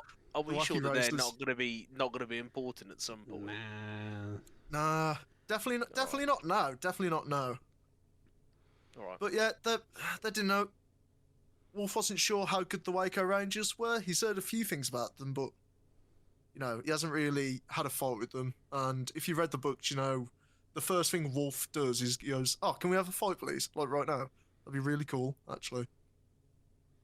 If you've read like the Warrior books, yeah. So he's like, you know what we need? The 7th Commandos. They're gonna give them a break. Again, Can't just keep no, using... they have to do everything. Everything happens. Everything happens Literally. because of the 7th Commandos. So it's Literally, they're like, "Oh, guys, we need to do something." But those fucking commandos left right now. They hard carry the Wolves. I've got to say, they hard carry them, at least at the moment. But they drop in with several light battalions from Alpha and Gamma regiments behind the enemy lines, and they do what they do best. They go, "Hey guys, look at us. We've got 1 million mechs here." And the Capellans go, "What?" And they send 2 4 reserve regiments to try and meet the threat. They can't keep getting away with this. Well, all they do that Zeta Battalion decides to storm into the El Diablo Pass, followed closely by the rest of the Wolf Dragoons. So they just send all the assault mechs and then wait like 10 minutes and send everyone else right behind them. The Waco Rangers were just strung out on picket duty, so they didn't expect an attack to come. Kind of like the French in the Argonne Forest? What was the forest where they just went right round the Maginot Line? What, the Ardennes? Ardennes, that's it, the Ardennes. It's The pretty Black much just like Forest. the Ardennes. So, Like the- I got that, Tom. Don't worry. I got you. I got your joke. Thanks, mate. The joke was it's a Black Forest ghetto. uh, Yeah, because it's French, like a gâteau. No, but Yeah. the Black Forest the is somewhere Wa- else. Yeah, it's in Germany, isn't it? It's in Germany. Yeah, that's Mhm. Dom. It doesn't make You tried. Dom. You just doesn't Anyway. make sense. No. Dom. No, he made no. I'm Let's sorry. skip past this and talk Dom. more about Battletech or whatever. Dom, take No. that hill off your flag. no more hills, good sir, no more hills. Take that So- fucking hill Off off your your flag. fucking flag. Stolen Valor. You didn't take that hill. They walked around it. Never took it. Yeah, they like lost half their company taking this one place, and they're like, "Oh, actually, I'll just like go around it. Why not? Let's just not run into it." So, mainly because they weren't expecting it, but also because there seemed to just be a light company, and one of them was literally just a recon lance. The Waco Rangers decide to get the fuck out there, and commanding one of these recon lances is John Waco, who just so happens to be the only son of Colonel Wayne Waco, who commands the entire Waco? unit. Yeah, Waco. overwhelmed by No, Zay's battalion he's superior not, mix. he's not important. Yeah. Yeah. Might, You know what I might call be, him, don't you? you know. You know what I call Wayne Waco? What, Wayne What? Wanko? I call him Wayne Sleeper.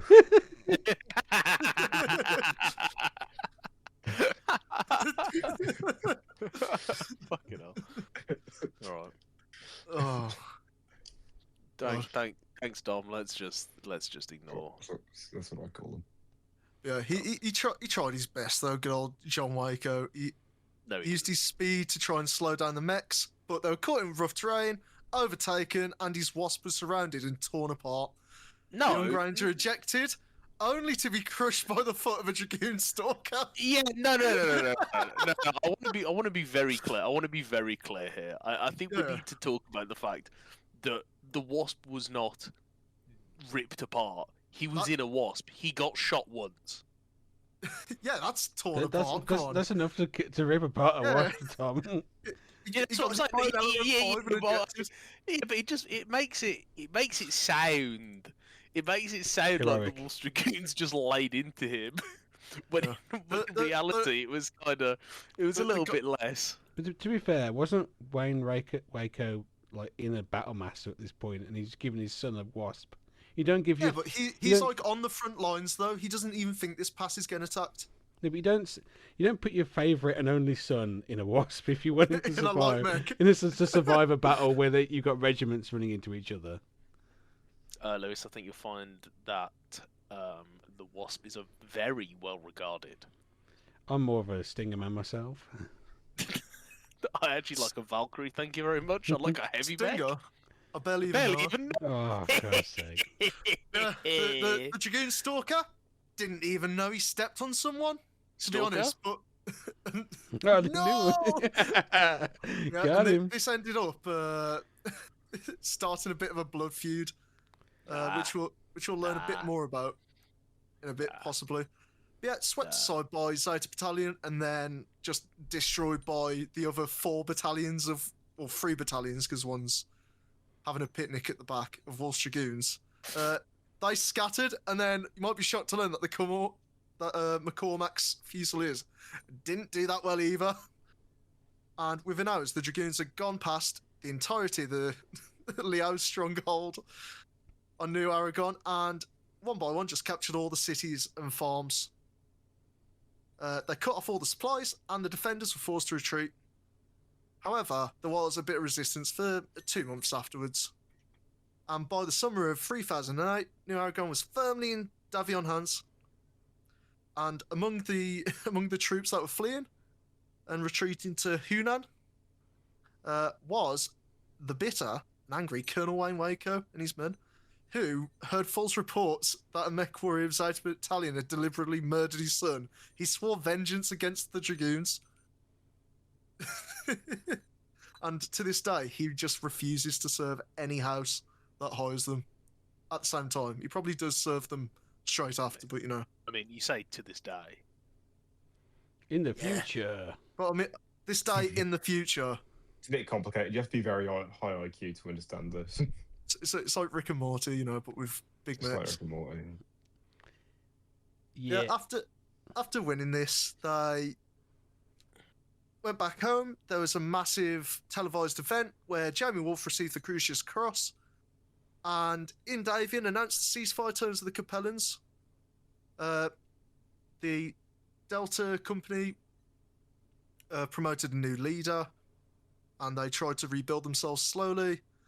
And for the rest of the year, they just didn't really do anything. They were just allowed leave to repair themselves. However, we have to address something. There was a dirty, disgusting, not true rumor that started to spread, where people started saying that the Dragoons were actually sent by the Sensor Kerensky as Star League agents to recon the inner sphere and prepare it for invasion by the remnants of the SRDF. What silly things that is. What daft rumours. That couldn't be true, could it, guys? That sounds mean, a they bit, even it's a bit far-fetched, that is, really. They even connected them to the quote-unquote Minnesota tribe and Vanderberg White Wings, who, as we all know, don't exist because who could damage the Draconis Combine that badly as like one unit? and take out half of the planets on the periphery of the Draconis Combine, and free a bunch of slaves that they had. Oh, nobody knows. Nothing like Yeah. that. Nothing like that could happen. No. Thankfully, though, these rumours are completely unfounded and they'll never be true. Because as we know, the descendants of Kerensky are long gone and dead, and they'll never return. But yeah, that's where we're leaving the Dragoons for now, though. They've kicked ass, and let's see if that just keeps going on while they serve Capellans, which will be the next Dragoons episode, if you guys actually like this.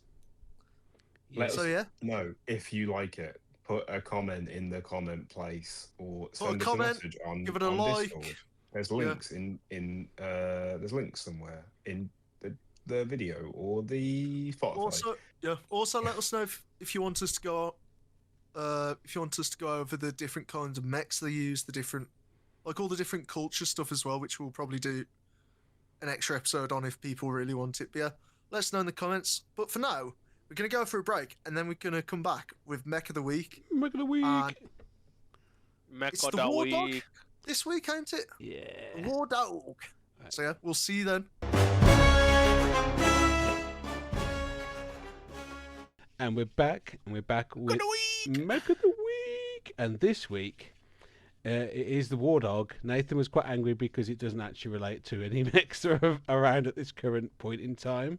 I wanted the Warhammer, because Natasha Kerensky rides on. We've already done the Archer. I was going to do the I think- I was going to do the Annihilator, but then I couldn't be bothered, and I thought the War Dog looked fun. That's fair. I had a really good joke that I could have gone with there. Yeah. But yes. Anyway, so the War Dog. I've even put pictures in the notes. There's a link. know. There's a link so you can see the sheet and the card, No way. which means we can all see it. The mech itself is a SLDF designed mech that never saw any production, as far as we're aware. The design was later found by Snord's Irregulars, who we might see in the future in one of the Wolf Dragoons talks. No, this got nothing to do with the Wolf Dragoons. Wait. And this design was passed along to Blackwell Heavy Industries, who we might find out later on were involved quite heavily with the Wolf Dragoons on New Valencia. So this is where this mech comes from. It's pretty cool, and it's got lots of guns. It's slightly relevant. I'll be honest. That is a stretch. That's like talk. But I just knew he had definitely not done this mech, so I thought it was a safe choice. That's like do an episode about the Epstein files, then talk about the Amazon rainforest because Epstein used paper. Like it's just about connected. Exactly. I'm just very tangibly connected. Very true. Real and true and topical. Well, Notoriously, he didn't use much paper, he just used emails. Yeah. That's kind of the whole thing. Well, Notoriously the whole thing with him. Anyway, let's move on from talking about these files and talk about the specifications of the War Dog with Nathan. So the War Dog O2FC That's is a mad. 75-ton heavy mech. It's got an Arc Royal KH9 chassis, a Star Slab 511. Oh, it's got Star Slab 511 ferrofibrous armor. Fancy. The quote-unquote infamous Vlar 300 XL, giving this 75-ton mech a 64.8 kilometer an hour running speed. That's It's not got bad. 10 double heat sinks, one Grizzard Gorse rifle, two Holly one-shot Streak SRM2s, Wizard.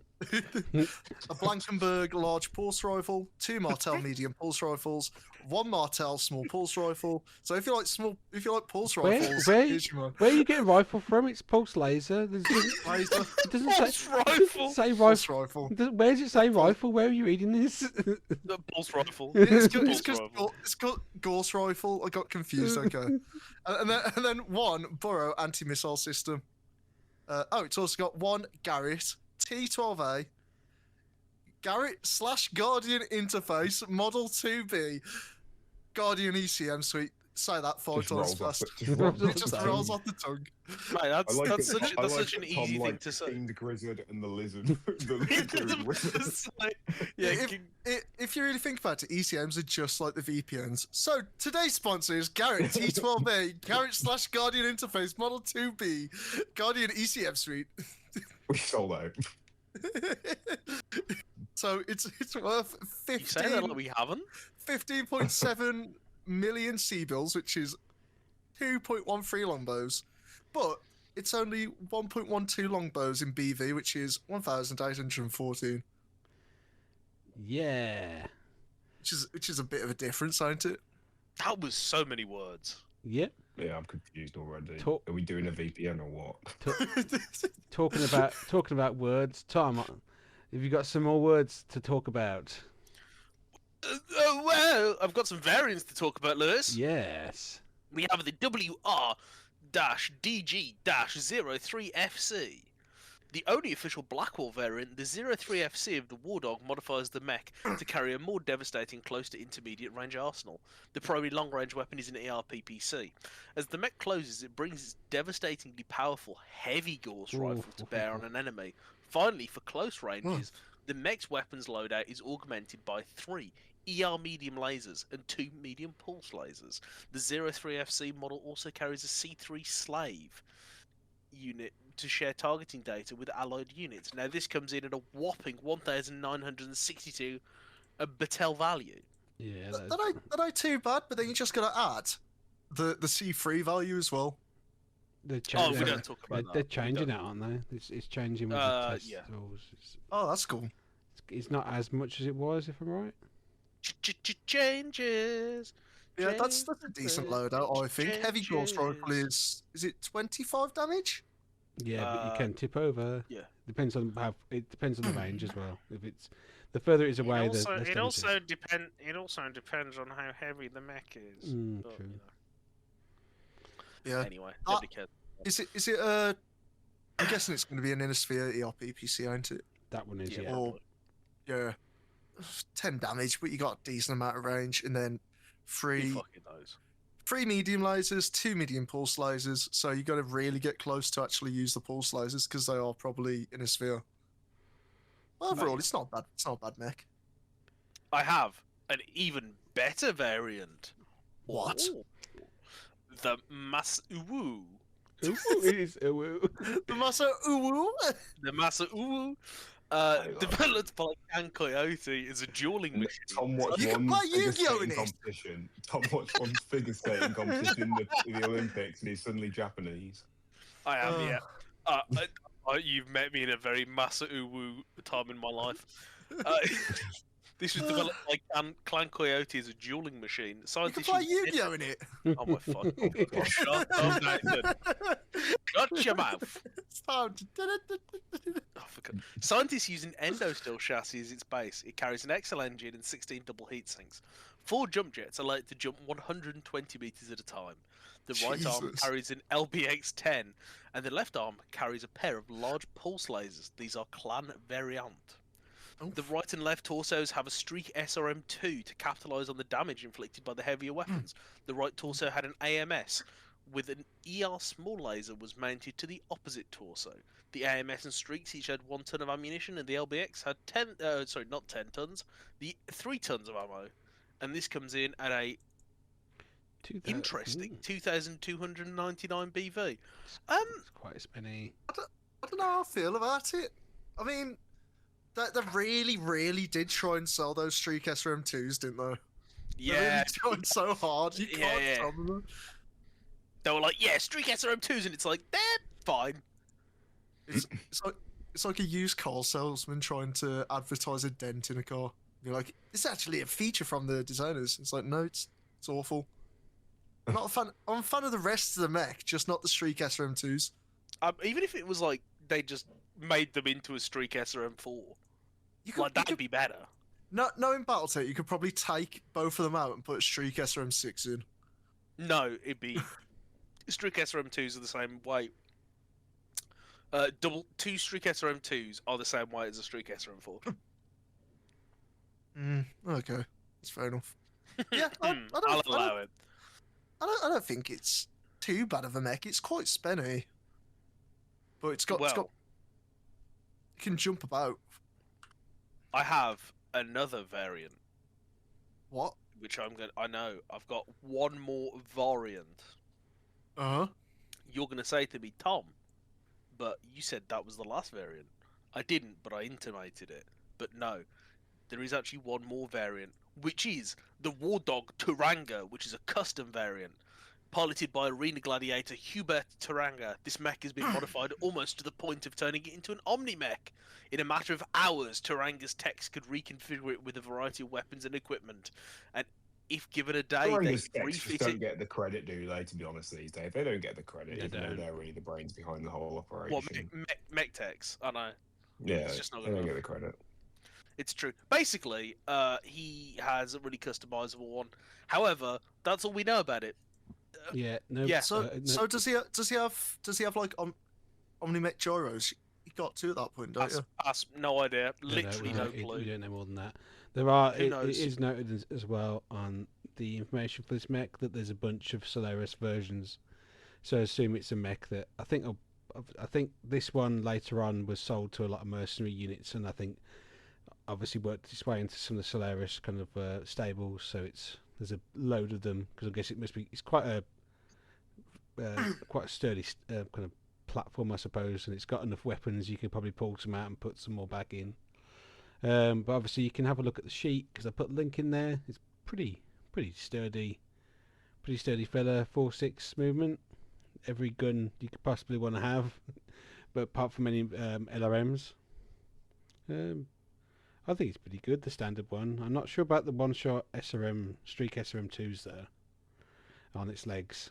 It's got fast reload, but it doesn't make a difference if it's on one shot. Yeah, what do you guys reckon? Fun. I like the Clan Quixote one better, especially seeing that it does have a dual disc mounted to the right arm, which Tom first mentioned. Duel! I think the No. stock one 1814. It's quite a nice array of weapons. Yeah, It's got I mean, ECM anti-missile system. I mean you can't beat the pulse rifles, am I right? But they don't know where they're looks into the camera. No, I think it's cool. It's one of those ones where you're just like, Whatever. yeah, I feel like it's a mech of all time. It looks cool, and like it is actually a Rarastia jump scare. So I know it's a Rarastia paint jump scare. So it's interesting, and I think that it's definitely a mech of all time. Have you seen the card for it on Alpha Strike? Because we now do Alpha Strike stuff because No, we don't. we do that now. No, we don't. Yeah, I haven't. Let me have a look. it's actually pretty solid, to be fair. Let me 38 points. yeah. Skill 4.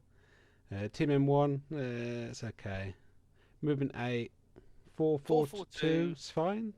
1, 2, 3, 4, 5, 6, 7 armor and 3 structure. It's not bad. AMS and ECM. I think ECM is quite useful. Lewis? Yeah. Why haven't you talked about Rear Zero? It's got a rear facing small pulse laser. I think most importantly, it's rear. Within 6 inches, it's Rear Zero. So on a 4+, you might do 1 damage. Hey, that could be all you need. That could be all you need. No, it's not. If someone's up your ass, you're completely fucked. Just show how much they factor in. That is a hot take, Tom. If someone's up your ass, you're fucked. Hey, I think I will die on that hill. for 38 points there. Much like the Wolf's Dragoons. I think. I will die on that hill. Yeah, I think for 38 points though, that's not too bad.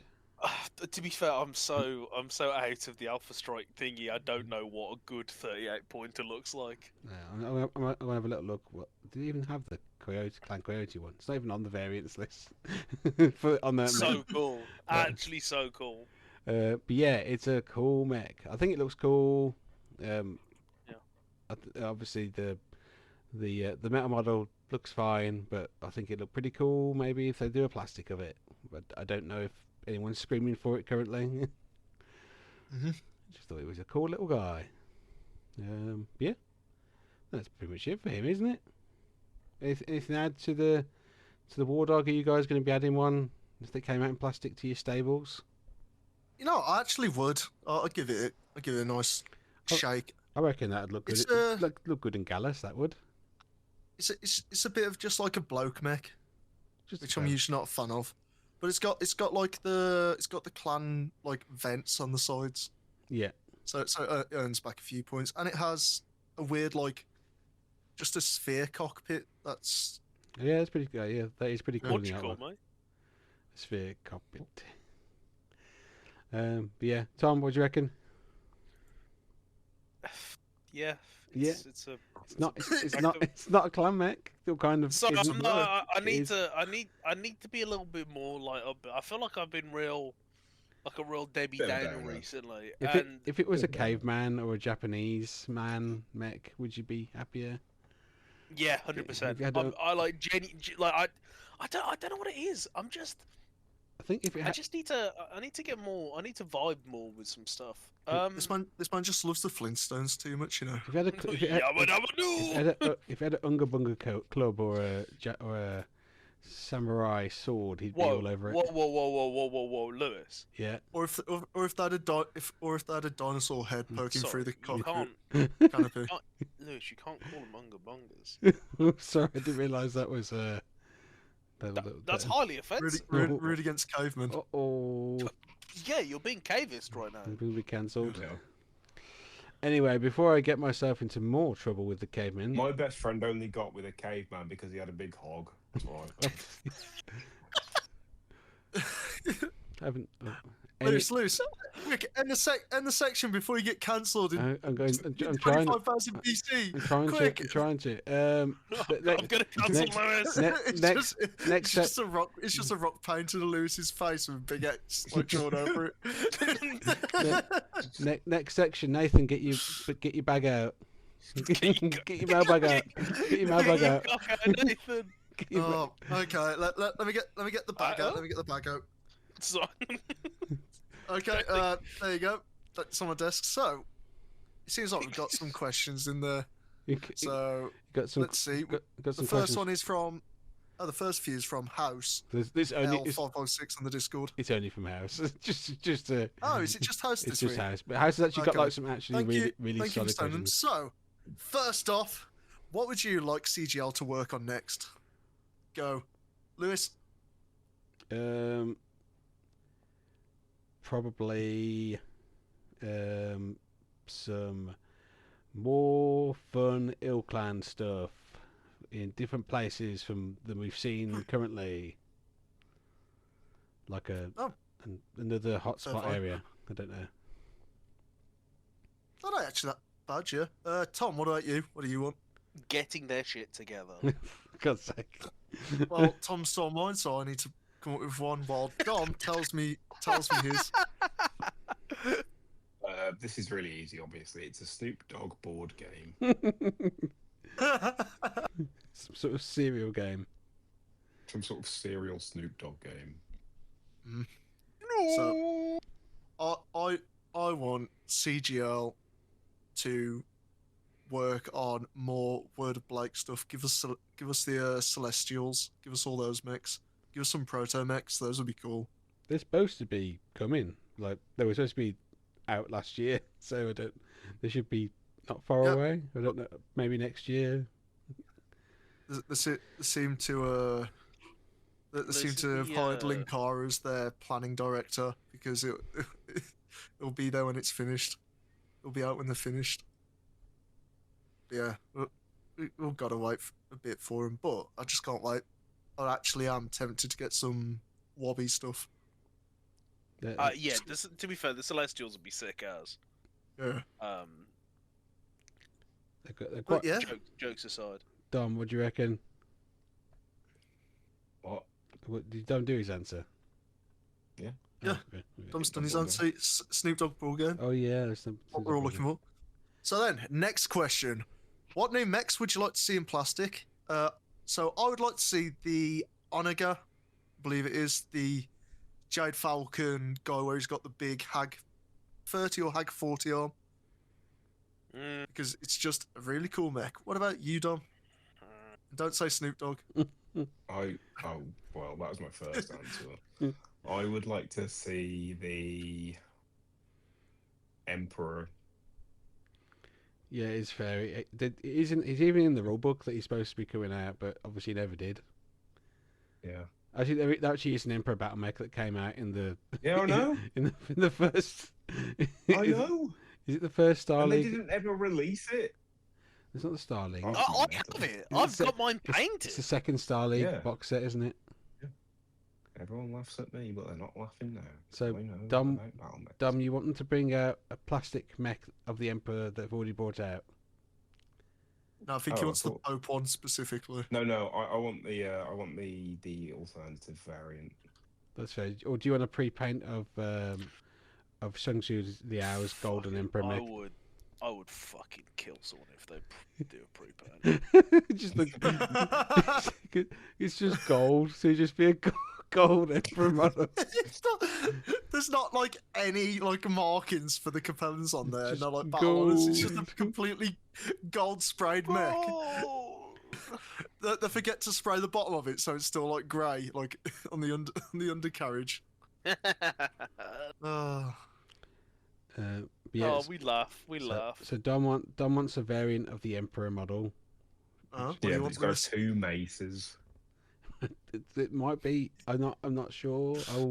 Actually, I'm gonna go and check if there's an Emperor model with the 2 maces. Okay, I'm, what do you do that, Tom? I'm slightly confused about where Dom's going with this, but I'm interested. What plastic mech do you want, Tom? Oh, Neanderthal. Yeah, Neanderthal will be good. That ain't bad. And Lewis? I've been wanting to have a Grand Titan in plastics, and I know we've seen Oh, some preview images with Big Red's video, which I think has got the official artwork of the new Grand Titan, which I think is pretty fun. So Not bad. I don't know when it's due out. Like I've not seen any rumours of it in any box could sets. you stop making really good points? I just think the Grand Titan is just a cool fella. Nice to have like a Merrick mech basically, isn't it? And just a cool around guy. I'm not usually a fan of the assault mech, but I think the Grand Titan is cool. Fun fact about the Grand Titan. Yep. It was one of the first mechs that I ever painted. And You've used it, haven't you? I think it was one of the first mechs that I ever used, and it was genuinely so fun. It's just so fucking big. It's got interesting weapons. I like the model. Actually, is not bad. It's just its sausage fingers kind of. Oh no, the model's terrible. No, the model's terrible. I like the model. I just don't like the. I think No, the model's awful, Lewis. you can get to work. I'm just looking at the Emperor model as well. There doesn't seem to be one with maces for hands.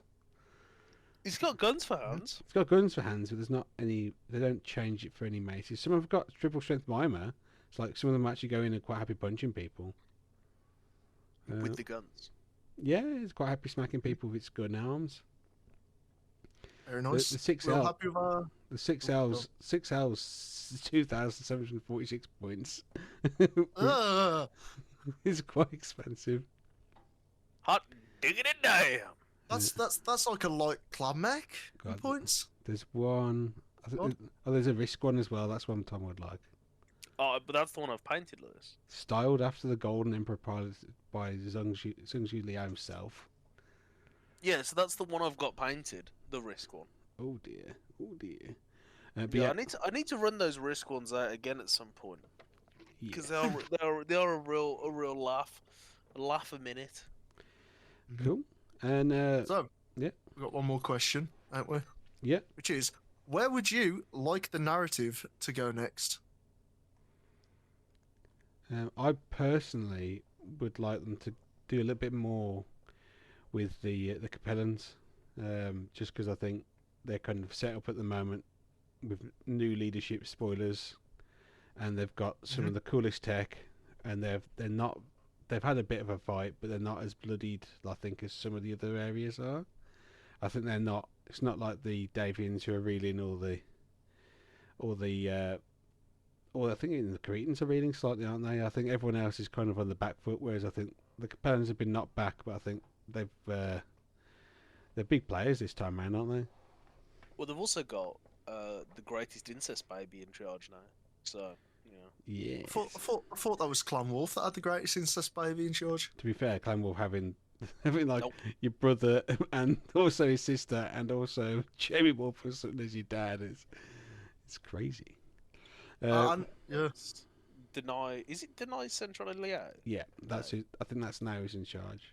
Oh, you know what? It's awesome that I know that, because it just shows how little other information gets stored in my brain. Yeah, it's a bit worrying. your knowledge on fictional incest truly is amazing. Tom does have a history degree. That's pretty much all that they do in history is make. Oh, I was about to say my history degree is knowledge of incest. That's it. Yeah. That's it. Nathan, what have you got for us? Personally, I think everyone can guess where I'm going. Not Gallus. Can't. The Isn't it? rise, Absolutely of, the no rise way. of Gallus, the Gallus Empire, like the Wolf There Empire, but cooler There because was it's not Clan Wolf. there was rumors. obviously. There was rumors of them talking about some happenings with the Aranos and like the Orgwinian Yeah, Reach. Like I I mean, do, but I do think that you'd hear something from them within 100 years, even if it's just like fucking Todd Gallus popping up in a book somewhere. Am I What you right in thought- thinking that canonically the Aurelian Ridge completely collapsed? They kind of just lost them because when when the restorationists came in, they're like, you know what, the things that the dictators did, it was very nice. I like ultimate power. We'll keep it. And then- Unlimited power. Yeah, and then everyone wasn't too happy with that. But Yeah. they've been fighting themselves for too long. They need to come back. They need to be like the second clans. not sure it's The quite second clan invasion. what's going to But happen. no, to be honest, I actually want the Free Worlds League to do something in the story. They do I know- something now. I know They're they always did doing the- something. I know they did the jihad, and I'm guessing they got really damaged after that. But it's just like they're one of the only empires that are left who either haven't been absolutely ravaged by the clans, or who haven't had their capital yoinked by their neighbour, who had been ravaged by the clans, They're not. They're or, not. They're or not. who are Capellan, which is the worst fate that anyone can suffer in. They're not, Battletech not universe. super healthy at the moment because a lot of them supported the Word of Blake. But yeah, I'd like to see what's going on in there a bit more. That'd be good. Yeah, what about you, Dom? What would you want to see?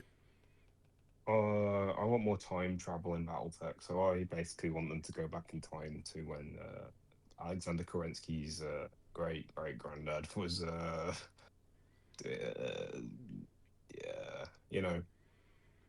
Alexander Yeah, Kerensky's yeah, yeah. great granddad was doing his stuff. What's Yeah. his story? What's his story?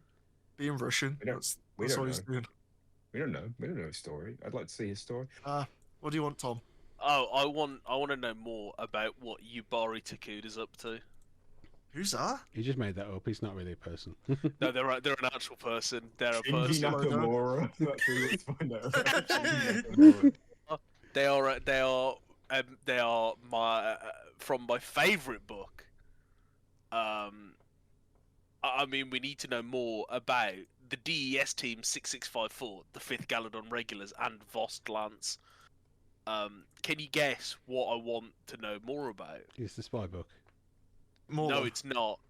No, it's what I need is an expansion on Far Country. Oh yeah. Yeah. Far Country 2. He promised. It doesn't matter the day. It wasn't that day in England when they posted it. Therefore, it doesn't count. It's April 2nd in England. So, I need Mr. another Mr. Far Hansa, Far Country 2. No! No! I need another Far Country. I need even more bird mechs. I need Japanese bird mechs to help my bird mechs. And I think this could tie in with the beautiful Gallus as well. I think What if they go the opposite direction? You know how you have partial wings. What if the birds make partial legs? And they're just like two little stubby legs that hang off the back of the mech. Wow. Incredible. Wow. That. What are the great weeks of the Hexperts? Yeah. What? The little feet on their feet. Okay, let's movement. Let's zip up Nathan's mailbag now and put it back away for now. Can't. Liz, you can't. Thank you, Harry. You can't silence us. You can't silence us like this. You can't silence the partial feet. Okay. Thank you. Pandora's mail stuck. Thank you, Harris. I'm sure that wasn't what you were expecting from those questions. No, it was exactly what he was expecting. Probably. That's what I wanted. If you'd like to have your own question read out, feel free to message them to us on Discord or any of the other many methods you can get to us. Also, please tell us your thoughts on Far Country.